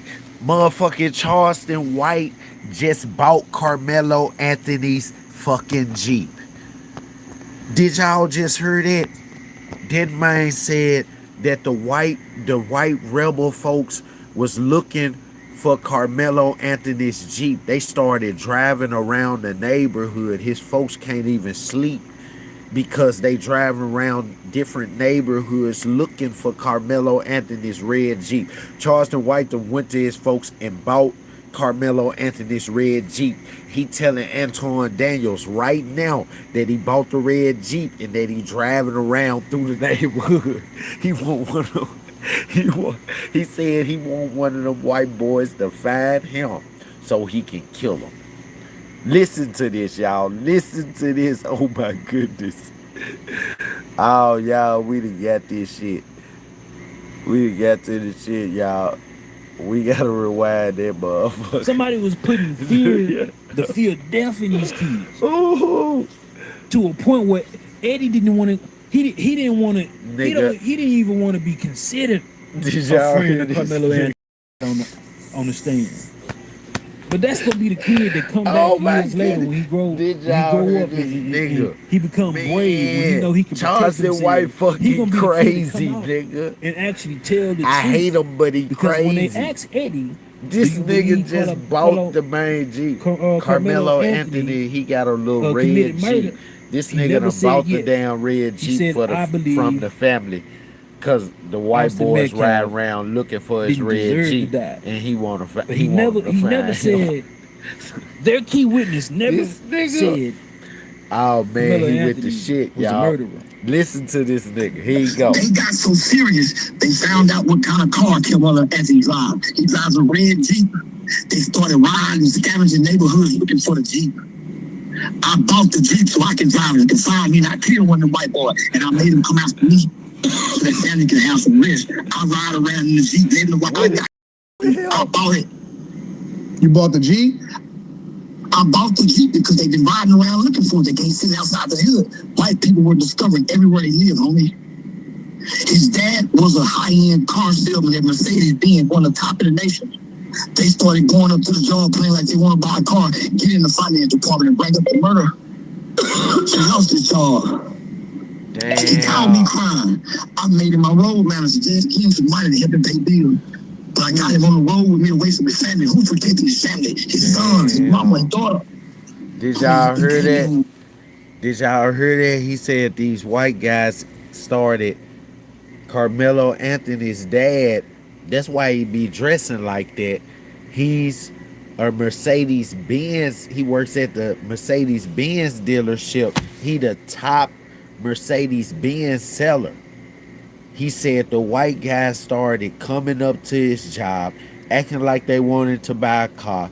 Then they get in the finance department and they start talking about the murder of Carmelo Anthony killing Austin McCleaf at his dad's job at the Mercedes-Benz place. So the Mercedes-Benz folks fired Carmelo Anthony's dad, and now Charleston White got him on the road with him as his road manager to give him a job to get him for some money. By the time he stepped up, this shit crazy. I'm gonna help take care of you.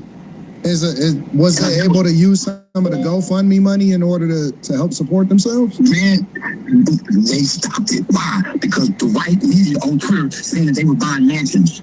They stopped their GoFundMe money? They stopped the GoFundMe money because they said they were buying mansions. Yeah, they went on there and lied and said the Karmelo Yeah. family had bought a new 8-bedroom house, a house that they already had 2 years before this shit. Yeah. Said they went to go buy $100,000 Escalade 2 years before they had a goddamn GoFundMe, bro. This shit crazy. What the? I call The it the dad MAGA worked media. for Bro. Mercedes MAGA Benz. media spread He's the so top many lies seller. That's about why Karmelo Anthony and his family go to private that it school. stopped our support. You had black folks repeating this shit. This shit crazy, You man. had media outlets repeating this shit. Benny Johnson, to be one of the biggest voices in this conservative media, was repeating this shit. Yeah. Not even cross-referencing and trying to figure out if these things are true. But say something about Trump, they gonna hold on. Yeah, Hey, don't say they nothing helped about Trump. spread the lies against his goddamn family, that's bro. my I president. don't believe Don't shit say a white nothing person about say Trump, about man. black folks ever. Ever. Know what a white what lie up, come billionaire?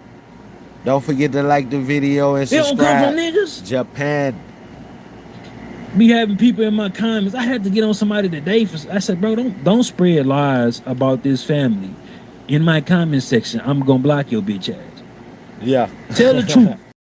We can argue about if he guilty or not. You can call him a murderer. Yeah. Don't spread no lies, bro. Especially like something so detrimental like this, bro. Yeah. They lied, man. They lied so much. Black people stopped supporting them. Right. And then you got people within my space, Anton Daniels space. We all know these niggas Yep. Anton Daniels. trying to That's get my the nigga. support of the Y'all right wing, like the video, conservative fan subscribe base, to the channel. the bigots, so they can get this right We here, finna get in. so they can get some attention. Yeah. And they trying to use Karmelo Anthony case to do that. Ooh. Y'all know who y'all is, bro. Uh-huh. This shit right here, man. I ain't gonna lie. This right here made it open my eyes Uh-huh. to black conservatives Yeah. and conservatives in general. It's some bootlicking. They some bootlicking niggas. And Yeah. 85% of white people do not like black people. They racist and they prejudice. 1,000%. I don't 15 believe they that friends one. with them. I don't believe that one. So you have to tread Can't believe softly that one. dealing with these people when it comes to goddamn black issues. You can be cordial, you can be friendly. You know what I'm saying? But when it comes to something that's going to be beneficial or detrimental, y'all better watch out, bro. Yeah. Especially if they are a failed colonial white American. Especially if they got any goddamn lineage to America. Stolen lineage. That's crazy. Anton Daniels White right here. people attack the family like we seen like going to Jim Crow. Damn. To say racism was not alive in America. Racism is thriving in America. Why? Yeah. It's embedded into the fabric, into the hearts of white people. That's crazy. It ain't in us. Hate is not in us. Yeah. We're responding to hate. So we look hateful. White people are over us.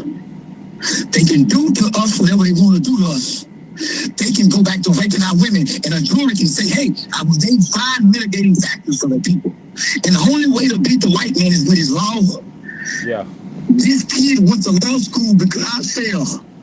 He was out on bar for murder. He graduated high school, my nigga, and went to go be a lawyer for Mr. Josh. And the kid studied all year long. Every book I gave him, he read. That's a good kid. When you talk about fleece white as snow, that's Karmelo Anthony. Not those two white boys that died. Damn. They found a reason to justify George Floyd killing. They found a reason to justify everybody who they kill us. And we're never right with white people. We're never right with white people. If we don't play Charleston white, White, come y'all. on, white is right. This nigga is crying. I don't like white people that much, nigga. I went and played on white people so I can have influence on my people. I went and learned everything white people know about English history. That's why I'm so good. I did this for us, nigga. Bro, did Anton Daniels just lower the volume, bro? Yeah, he did. He lowered the volume because I watched this earlier. he getting And real I didn't emotional. want to put that on him. Or maybe Charleston White just maybe Charleston White did something to his phone, but the volume got real low when he started going in. He been going in on white folks, but let me see. He did. He cut the I volume. don't like white people that much, nigga. I wouldn't play on white people. So I can have influence. He most definitely cut it down. He most definitely lowered the value on that shit. Yeah. Look at his finger. That's why I was just doing this earlier with my phone. Yeah, because right. Because if I hold my phone the same way he holding his, with white right? people, His man. camera flip, right? His camera flip. So you can't see my what you call it. Y'all like the video, right? Subscribe to the channel. We getting into this Charleston White call. He just called Anton Daniels today, this morning, telling them that the white boys had got outrageous out there in Collins County. Around looking for Karmelo Anthony's red little Jeep. He bought the Jeep. White is right. He bought the Jeep. I don't like white people that much, nigga. I wouldn't play on most definitely. White people, so I can have influence on my people. I want to learn everything white people know about English history. That's why I'm so good. I did this for us, nigga. I don't love white people that much. But I gotta play like I do. I wake up thinking about doing something with white people every day, and I see how they do it. But I gotta look in the mirror and grab the power side so I can live and be happy as a black man. I really want to die for some shit, nigga. We can't be like that though, see. We can't be like that though, see. I can't, but guess what? They like that, nigga. You fight fire with fire. Nobody have ever been able to beat the white man not being like that. Man. I said this, man. This is like, hey, that's real. Man, black folks, we are such a forgiving people, but they try to make it seem like we just so hateful and violent. Yeah, we have the capability to be hateful. Y'all and violent, come on in, like the video, subscribe to the channel. You know what I'm saying? And then it's just like, it's sad that we want to give these folks chances. Want to be outstanding citizens like most of us is, but once you keep having this image of us of being these monsters and low IQ and chipping out, when you haven't seen that, you only seen us being some type of way towards each other, and then you get a moment like this Karmelo Anthony and Austin Metcalf, and now it justifies all the negative trope stereotypes and propaganda that you push on us. Yeah, and all this racist stuff, watermelon. If we embrace that shit crazy. The images that they give us, the things that they say we truly is, bro. These niggas have a real problem, bro. Karmelo Anthony with a watermelon. They would have a real problem if we embrace these stereotypes, face is colored like a watermelon, and it embody them. We do too much trying to escape that narrative. Yeah. And they still won't accept us. And that's for the ones who want to be accepted.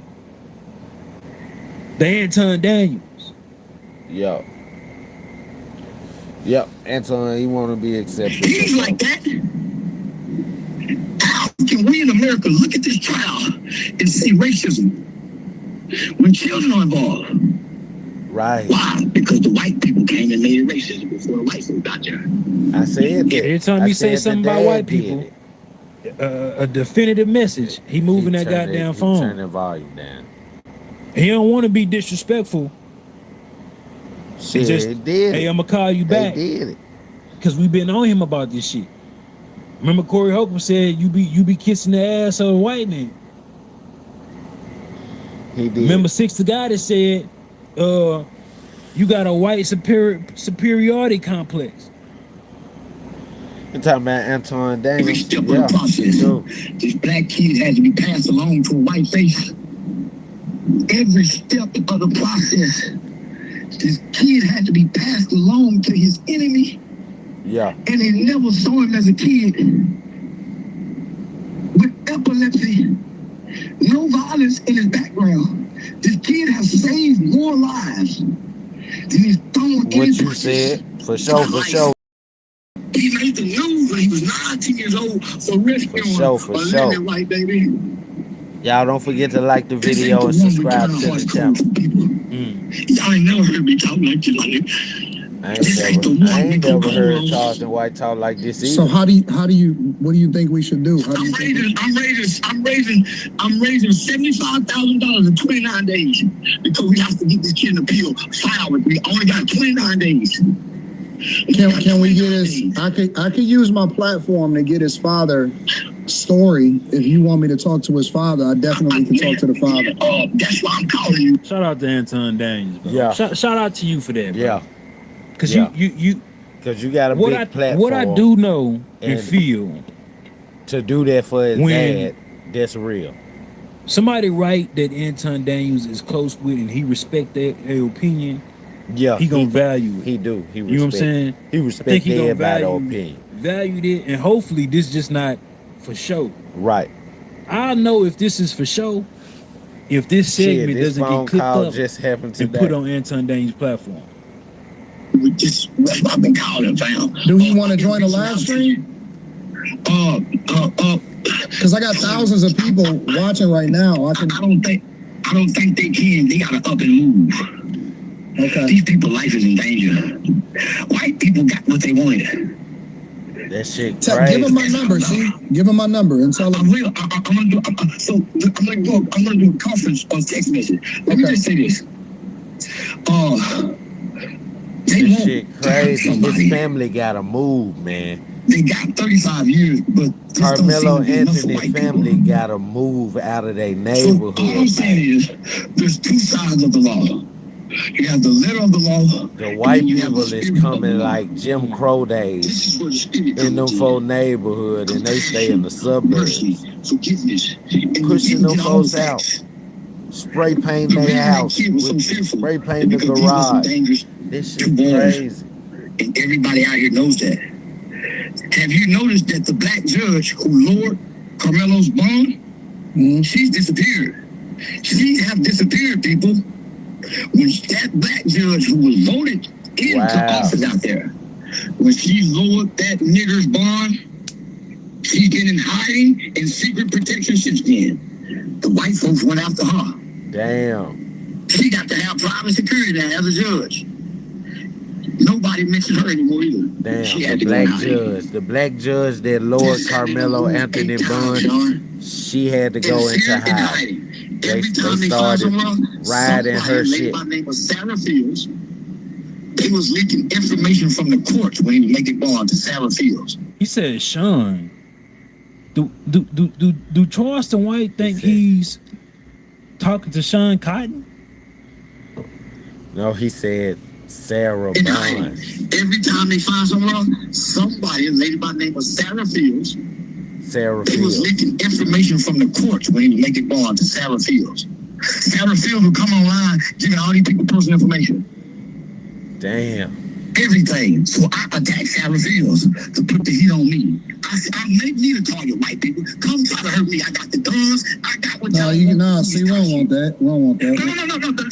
That's what I said then. This is, you don't know what we want. Man, what you say? We want to protect ourselves. We want that family to be able to protect themselves. They getting threats. Motherfuckers coming to the father job, acting like they want to buy a car to try to grill him about his sons. And get him fired. They trying to fall times. You got lies put out there talking about that GoFundMe money for luxurious shit, and you talking about we don't want that. We most definitely want them to protect themselves. Come on in. We listen to this phone call with Charleston White. It's politically correct shit. Nah. You just said the other day if somebody stole a piece of bubblegum out your goddamn store, you might have to blow their goddamn head off. White riders. Over some goddamn bubblegum, but when it's a real threat versus a real black family. And Charleston White done bought. You talking about you don't want that. Carmelo Anthony's red Jeep. Actually giving an opinion. This is a conversation Anton Daniels don't want to speak about on his platform. Yeah. But good you allowing Charleston White to do so. It's always it's a pushback. We can't do that. crazy. See, we can't do that. My guy was crying. I ain't asking no. I gotta delete that. I think yeah, it's some certain things in Anton Daniels live screen homie. Sarah Fields part, bro, you have to delete that. You know what I'm saying? Everything else, he ain't make no threats or anything like that, but this is it's interesting, man. What y'all think, man? It's interesting. Man, it's bad. Let's see what's gonna happen. He said he didn't raise $75,000 to get the It's bad. appeal. Within It's bad. 29 days. Let's see what happened. This nigga, Charleston White, basically said that the white boys started riding around the neighborhoods looking for Karmelo Anthony's red Jeep. You know, his folks got a garage, so they got his red Jeep in the garage. But Charleston White then came and he done actually experienced it because he at their house with them and they packing up. He trying to come and apologize for what he said about the dad and Karmelo Anthony. He not gonna help with the case no more. He trying to come and apologize, and these folks packing up and moving out of their 8-bedroom house. And he asking them why, and the dad is telling him he done lost his job. They coming up there acting like they trying to buy a car. Then when they get in the finance room, they trying to talk to everybody and they bashing him about what Karmelo Anthony did to Austin McCleaf. You know what I'm saying? And then on top of that, these folks' garage and shit in the side of their houses and shit is spray painted. And he said he's seeing this for himself. It's like the Jim Crow days. Back in the Jim Crow days, he said he used to think that racism was dead in America, but being in the situation with this family, Karmelo Anthony's family, he see that, man, this shit is real. Like, it's still white people out here that's racist as hell and that's gonna be with the racism shit. And he calls Anton Daniels crying. White people don't feel the same about George Zimmerman that they do about the kid Karmelo Anthony. There's a journalist named Jim Lane stood outside the courtroom all week long. Jim Lane threatened. If he walk out of there innocent, they're gonna shoot him in the head. That if Karmelo Anthony walk out innocent, they gonna shoot him in the head. They do about the kid Karmelo Anthony.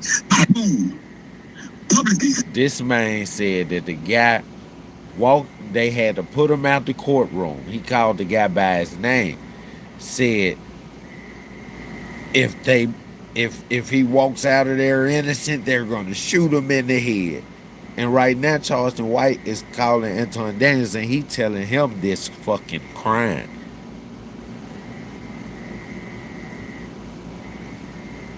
This shit crazy, man. He didn't raise $75,000 to this get shit is crazy. Appeal. Let's see what happened. No weapon. White people don't feel the same about George Zimmerman that they do about the kid Karmelo Anthony.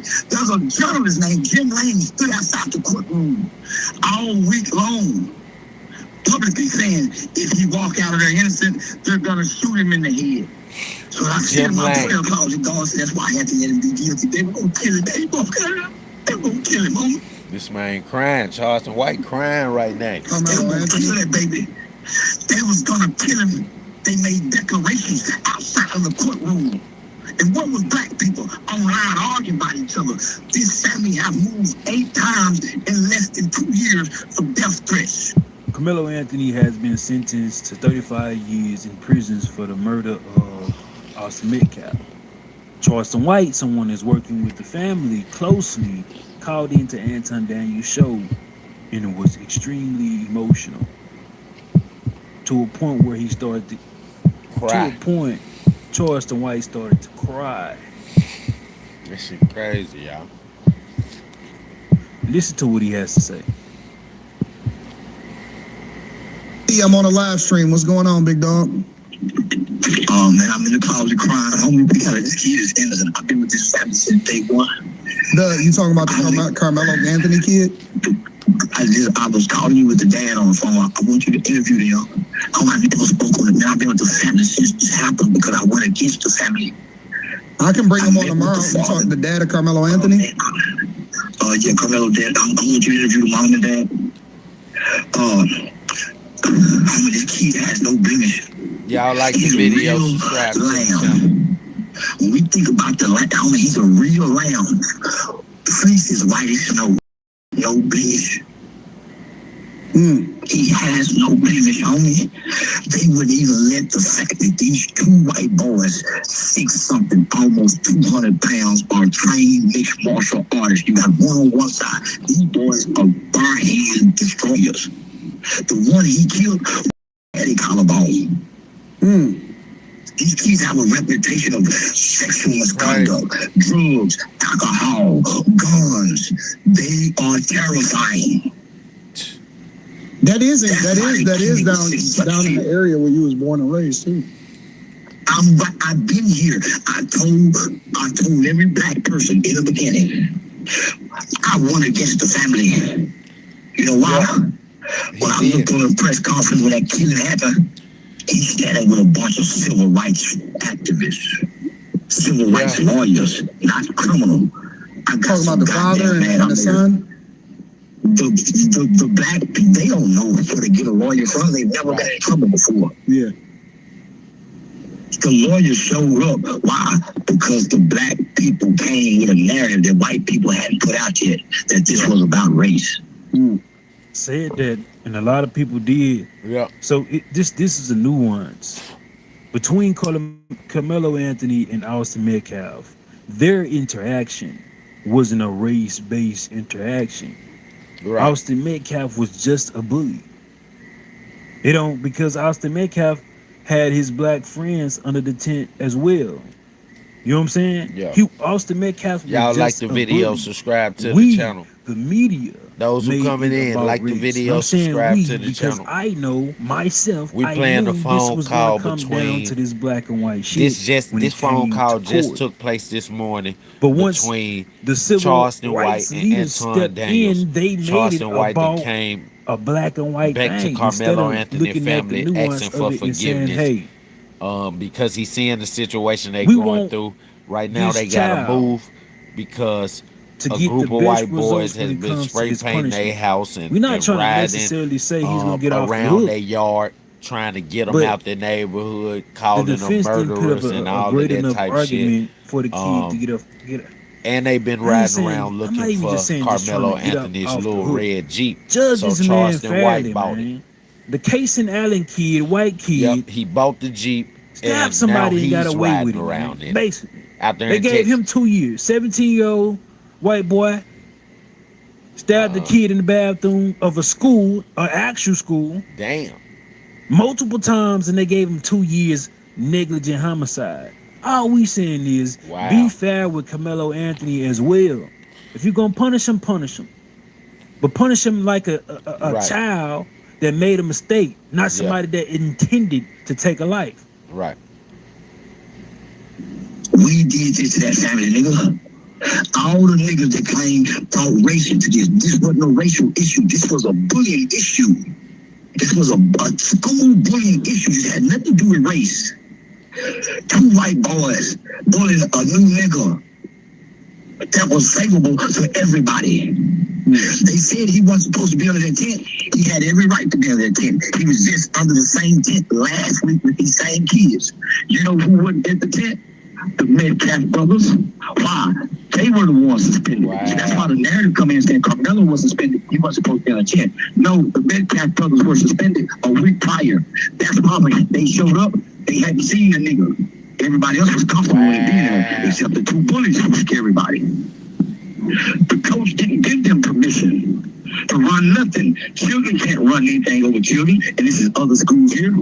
So the Metcalf brothers just came off suspension from the previous week, and Karmelo Anthony was already under that tent with the school the week before, so he was under the same tent the next week. But Austin and his brother, they was on suspension, so they never knew about him being the new person under their tent.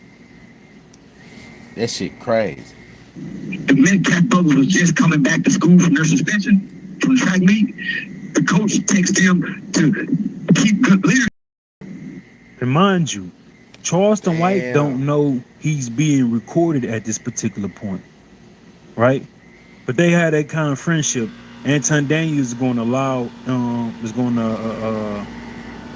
give him a heads up that you being recorded. But Charleston White don't know he's being recorded, so he can authentically to Anton Daniels. Not run nothing. Yeah. They had to use that text to make it like they gave him authorization. How would Karmelo know he has authorization to tell him to move and he's physically trying to move me? Y'all like the video, subscribe to the channel. Yeah, I'll talk to the father. So hear me out.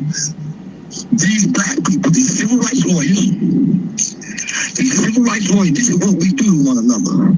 The Ben Crumps, the Lee Marys, all these motherfucking people, y'all think somebody, nigga, they play their ambulance chasers. That black man and his family, black people throughout the country, gave their money and not their hearts and attention to this family. And they raised a GoFundMe up so high, they made this family a target to every black lawyer, civil rights. Look, they got $800,000 in a GoFundMe. They could never get the right kind of lawyer. Why? They paying for the money, and that's what happened to this family. So you got the black community activists go out to a redneck town with a liberal mindset, liberal lawyers, with no power in this cracker town. You got to go get a good boy from now. They got somebody from the outside to go fight inside. And none of them people in that courtroom respected them docile ass tackles in there. I just spoke with I was just talking with Sean Kent. Sean Kent is the lawyer. I just interviewed him on a live. You on a live too, C, just to let you know. So let me finish it because I gotta get this out, homie. No, go ahead. Charleston White is such a fucking character. I still think it's kind of like, come on, bro. I know you gotta get this out, bro, but like, I gotta get this out. Everything is not meant to be. Anton Daniels said, how ironic I'm saying this. Go ahead.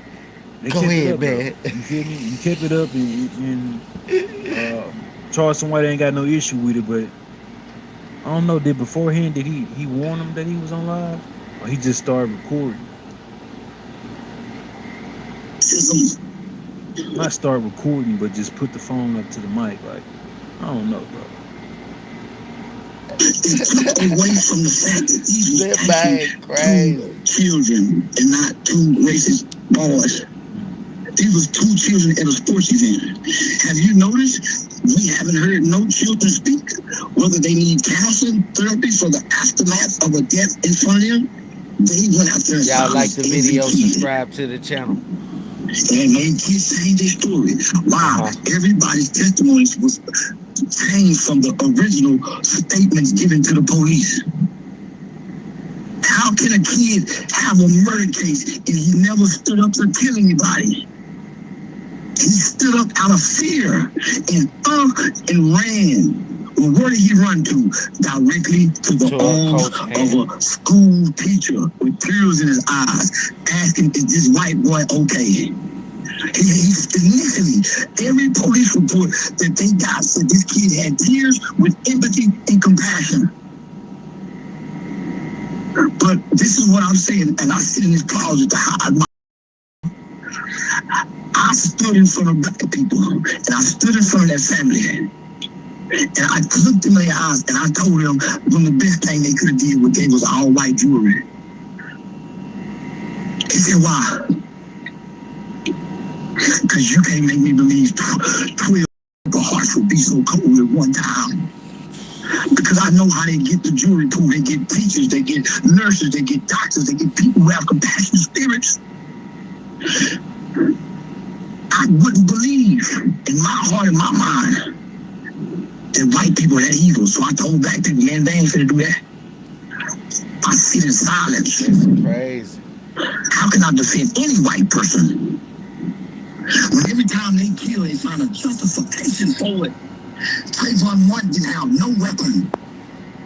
White people don't feel the same about George Zimmerman that they do about the kid Karmelo Anthony. There's a journalist named Jim Laney. Man, that's crazy. Now, Charleston White, let's explain why he said that when they said, man, they gave us an all-white jury. He said, he told the dad, man, that's the best thing they could have did. And he said because he didn't believe that 12 white people could all be cold at the same time, right? But then he explained it even deeper. He said because he knows where they get jurors from. Jurors be school teachers, doctors, lawyers, nurses, preachers, right?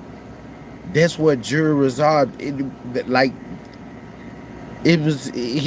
gotta be at least one or two preachers in there, or it's gotta be doctors, a nurse. They get people that's got compassion in their heart. He said he was fooled. That's what Charleston White said. He was fooled. Cause I'm thinking about it. I'm like, damn, yeah, when you get jury duty, it be motherfuckers that's got jobs like nurses, motherfuckers that's pastors, motherfuckers that's, cause pastors they tax free. They non-profit organizations, so they don't have to pay no tax. So that's one way that they give back. It's by doing jury duty. Teachers, the ones who teach kids and everything. A lot of teachers, I remember when I was in elementary, man, most of my teachers, all year round, they would have jury duty. And we would have to go to like in 5th grade, it was 3 5th grade classes because they had we switched classes in 5th grade to teach us how we was going to switch classes once we got into middle school and the 7th grade and 8th grade. And in the 5th grade, we switched 2 classes. We switched for math and for science, right? So one of the teachers is a math teacher, and one of them teachers is a science teacher. And I think the other is reading.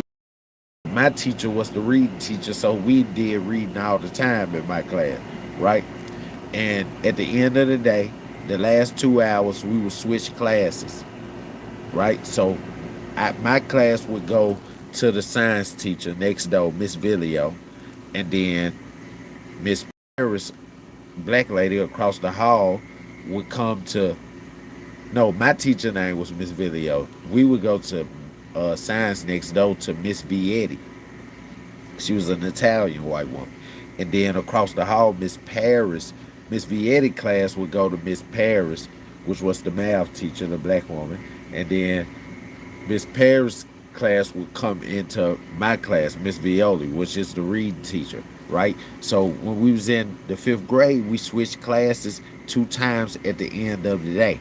But we, whatever class we was in, we learned the syllabus all day from our regular teacher, right?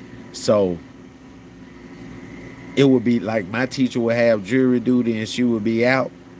So we would be, half of my class would be in Miss Vietti class and half of it would be in Miss Paris class. You know what I'm saying? I didn't want to be in Miss Paris class doing math all day. So I went to Miss Vietti class, science. We get to do little chemistry stuff and dissecting stuff and shit like that.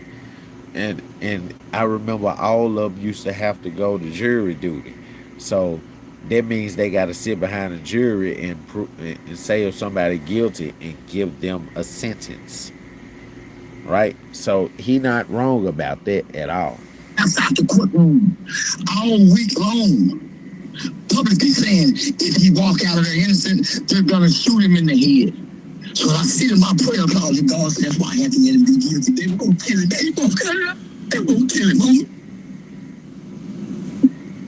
Karmelo Anthony. That baby. They was gonna kill him. They made declarations outside of the courtroom. And what was black people online arguing about each other? This family have moved 8 times in less than 2 years from death threats. Damn. Man, you can hear the authenticity in this main voice, and you ain't never hear Charles Swan Arguing about each other. This family have moved 8 times in less than 2 years from death threats. the car. I ride around in the Jeep. They know what I got, Karmelo Jeep. I bought it. You bought the G? I bought the Jeep. He didn't want to. That's He right, didn't even want to be considered a friend of Karmelo Anthony when he got on the stand. But that's gonna be the kid that come back years later when he grow up and he become brave, when he know he can protect himself. He gonna be the kid that come out and actually tell the truth. Because when they ask Eddie, do you believe Karmelo Anthony committed murder? Right. He never said yes. He said, I believe Austin Metcalf didn't deserve to die. But he never said, their key witness never said Karmelo Anthony was a murderer. They got so serious, they found out what kind of car Karmelo Anthony drives. He drives a red Jeep. They started riding and scavenging neighborhoods looking for the Jeep. I bought the fucking driver that could find me, and I killed one of the white boys, and I made him come after me so that family could have some risk. I ride around in the Jeep. They know what I got, Karmelo's Jeep. I bought it. You bought the G? I bought the Jeep because they've been riding around looking for it. They can't sit outside the hood. White people were discovered everywhere they live, homie. That was a high-end car salesman at Mercedes-Benz, one of the top in the nation. They started going up to the job playing like they want to buy a car, get in the finance department and bring up the murder. She lost his job. He called me crying. I made him my road manager, just gave him some money to help him pay bills. But I got him on the road with me away from his family. Who protected his family? His sons, his mama, his daughter. Told me, you can't be on the road with me, but I'm going to help take care of you. Was they able to use some of the GoFundMe money in order to help support themselves? Man, they stopped it. Why? Because the white media on Twitter saying that they were buying mansions. They stopped their GoFundMe money? They stopped the GoFundMe money because they said they were buying mansions. Yeah, they went on there and lied and said the Karmelo family had bought a new 8-bedroom house, a house that they already had 2 years before this shit. Said they went to go buy $100,000 Escalade 2 years before they had a goddamn GoFundMe, bro. What I call it the MAGA media, bro. MAGA media spreaded so many lies about Karmelo Anthony and his family that it stopped our support. You had black folks repeating this shit. You had media outlets repeating this shit. Benny Johnson, to be one of the biggest voices in this conservative media, was repeating this shit. Not even cross-referencing and trying to figure out if these things are true. But say something about Trump, they gonna hold on. Don't say nothing about Trump. Yeah, they help spread the lies against his goddamn family, bro. I don't believe shit a white person say about black folks. Shout out to Trump. Best president yet, baby. You know where the white lie come from? It didn't come from Trump. It don't come from niggas. Be having people in my comments. I had to get on somebody today. I said, bro, don't spread lies about this family in my comment section. I'm gonna block I had to get on somebody today. Tell the truth. I mean, we can argue about if he guilty or not. You can call him a murderer. Don't spread no lies, bro. Yeah, you heard billionaire. Especially like something so get on somebody's like this, ass, man. They lied, man. They lied so much. Black people stopped supporting them, and then you got people within my space, Anton Daniel's space. We all know these niggas. Yeah. Trying to get the support of the the right wing, the conservative fan base, the bigots, so they can get this right here. So they What's can get up, some Watermelon attention. fellow? And they trying to use Karmelo Anthony case to do that. Don't forget to like the video, subscribe to the channel. Y'all know who y'all is, bro. Yo. Those coming This in, shit, don't man, forget this to shit like the man, video, I ain't gonna lie, subscribe to this the right channel. here Y'all made come it on open in. my eyes We got that Charleston White. to black conservatives and conservatives He a in damn general. fool. It's some bootlicking. They some Hey, bootlicking we niggas. been hearing some shit though. He And, been telling some shit that's been going on. 85% of white people do not like black people. They racist and they prejudice. Damn. 1,000%. The other 15 they friends with them. So you have to tread softly dealing with these people when it comes to goddamn black issues. That way You can be Kenna. cordial, you could be friendly. You know what I'm saying? But when it comes to something that's going to be beneficial or detrimental, y'all better watch out, bro. Especially if they a failed colonial white American. Especially if they got any goddamn lineage to America. Stolen lineage. White people attack the family like we see, like no other from Jim Crow. I used to say racism was not alive in America. Racism is thriving in America. Why? It's embedded into the fabric, into the hearts of white people. It ain't in us. Yeah. Hate is not in us. Nah, I'm drinking on some cognac. We're responding to hate. So we look It's at cognac. It's cognac, Kenneth. white people are over us. They can do to us whatever they want to do to us. They can go back to raping our women, and a jury can say, hey, I was named 5 mitigating factors for the people. And the only way to beat the white man is with his law. This kid went to law school because I failed. He was out on bar for murder. He graduated high school, my nigga, and went to go be a lawyer for Mr. Charles. And this kid studied all year long. Every book I gave him, he read. That's a good kid. When you talk about fleece, that's Karmelo Anthony, not those 2 white boys that died. They found a reason to justify George Floyd killing. They found a reason to justify everybody who they kill us. And we're never right with white people. We're never right with white people if we don't play white. White is right. Big Kenneth, no. I want to play on white people so I can have influence on my people. I want to learn everything white people know about English history. That's why I'm so good. I did this for us, nigga. Bro, did Anton Downs just lower the volume, bro? Yes, he just lowered the value. Everybody got to talk about white people I watched this too earlier, much. and I didn't want to put that on him. But maybe Charleston White just... Charleston White started talking about white maybe people Charleston too much. White did something to his phone, but No, he didn't. the volume got real low when he started going in. He been going in on white folks, but let me see. Yeah. I don't like white people that much. I forgot about the watermelon. Oh yeah. He most definitely lowered the value on that shit. Look at his finger. That's why I was just doing this earlier with my phone. Cause if I hold my phone the same way he holding his, Yeah. right? His camera flip, right? His camera flip. So you can't see my what you call it. Right? Right.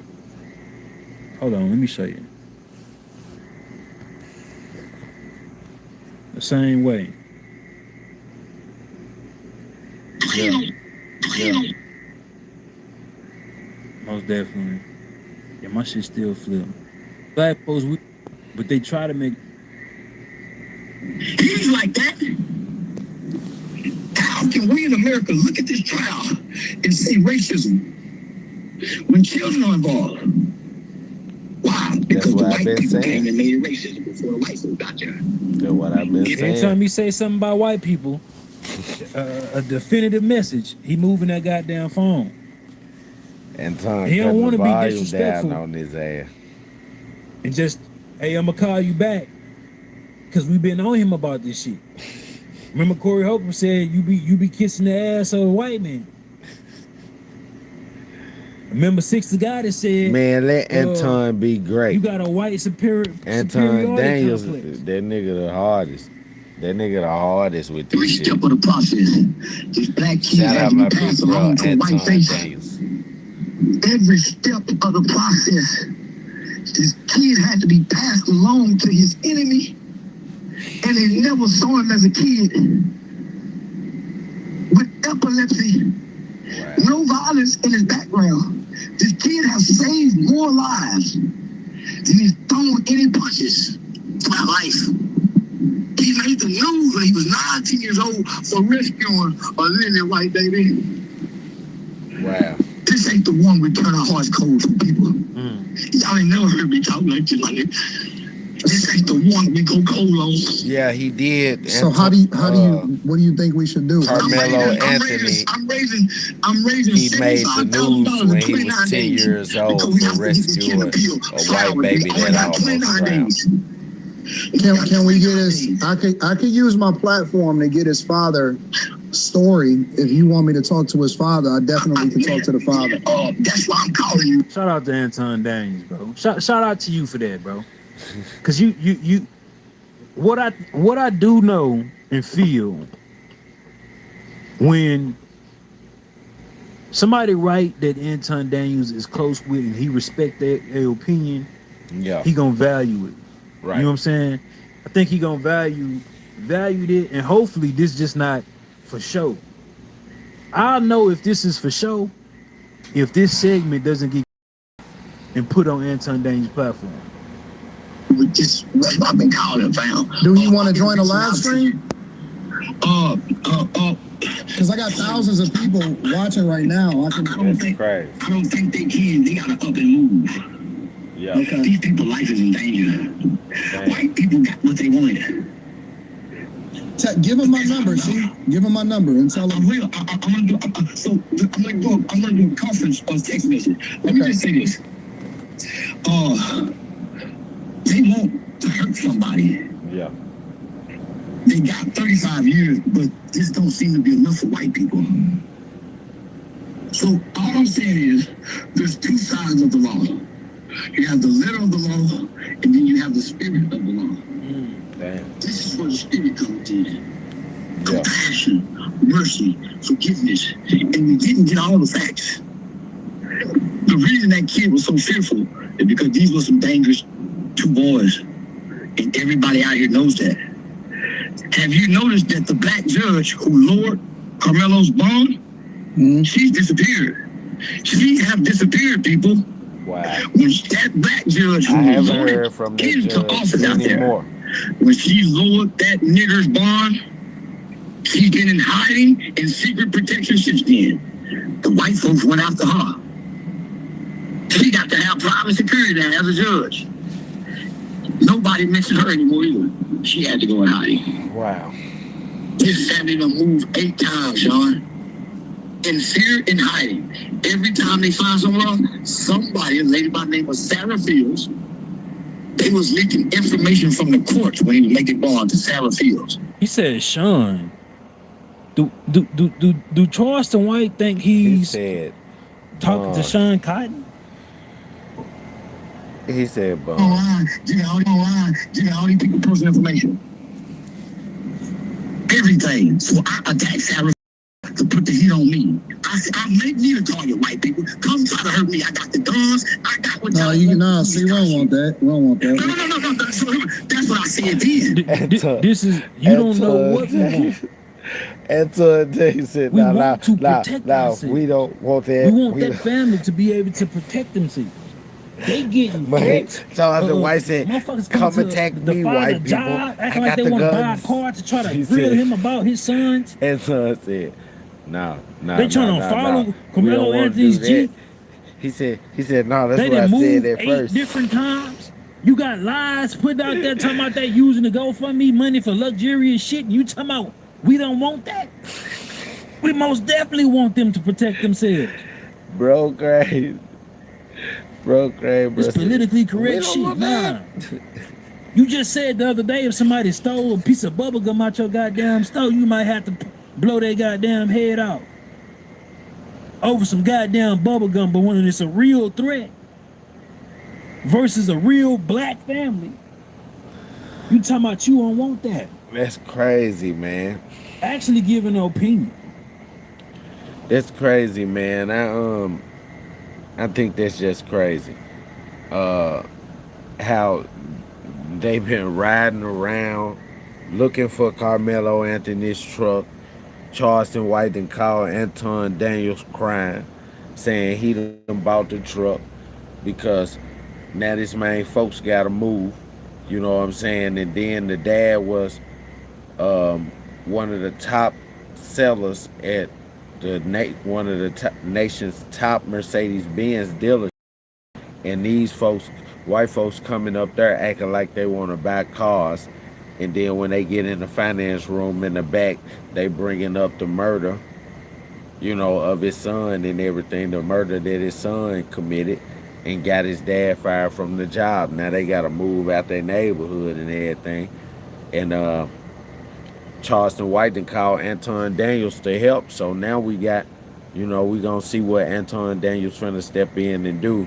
He finna allow Karmelo Anthony dad to use his platform to tell the story.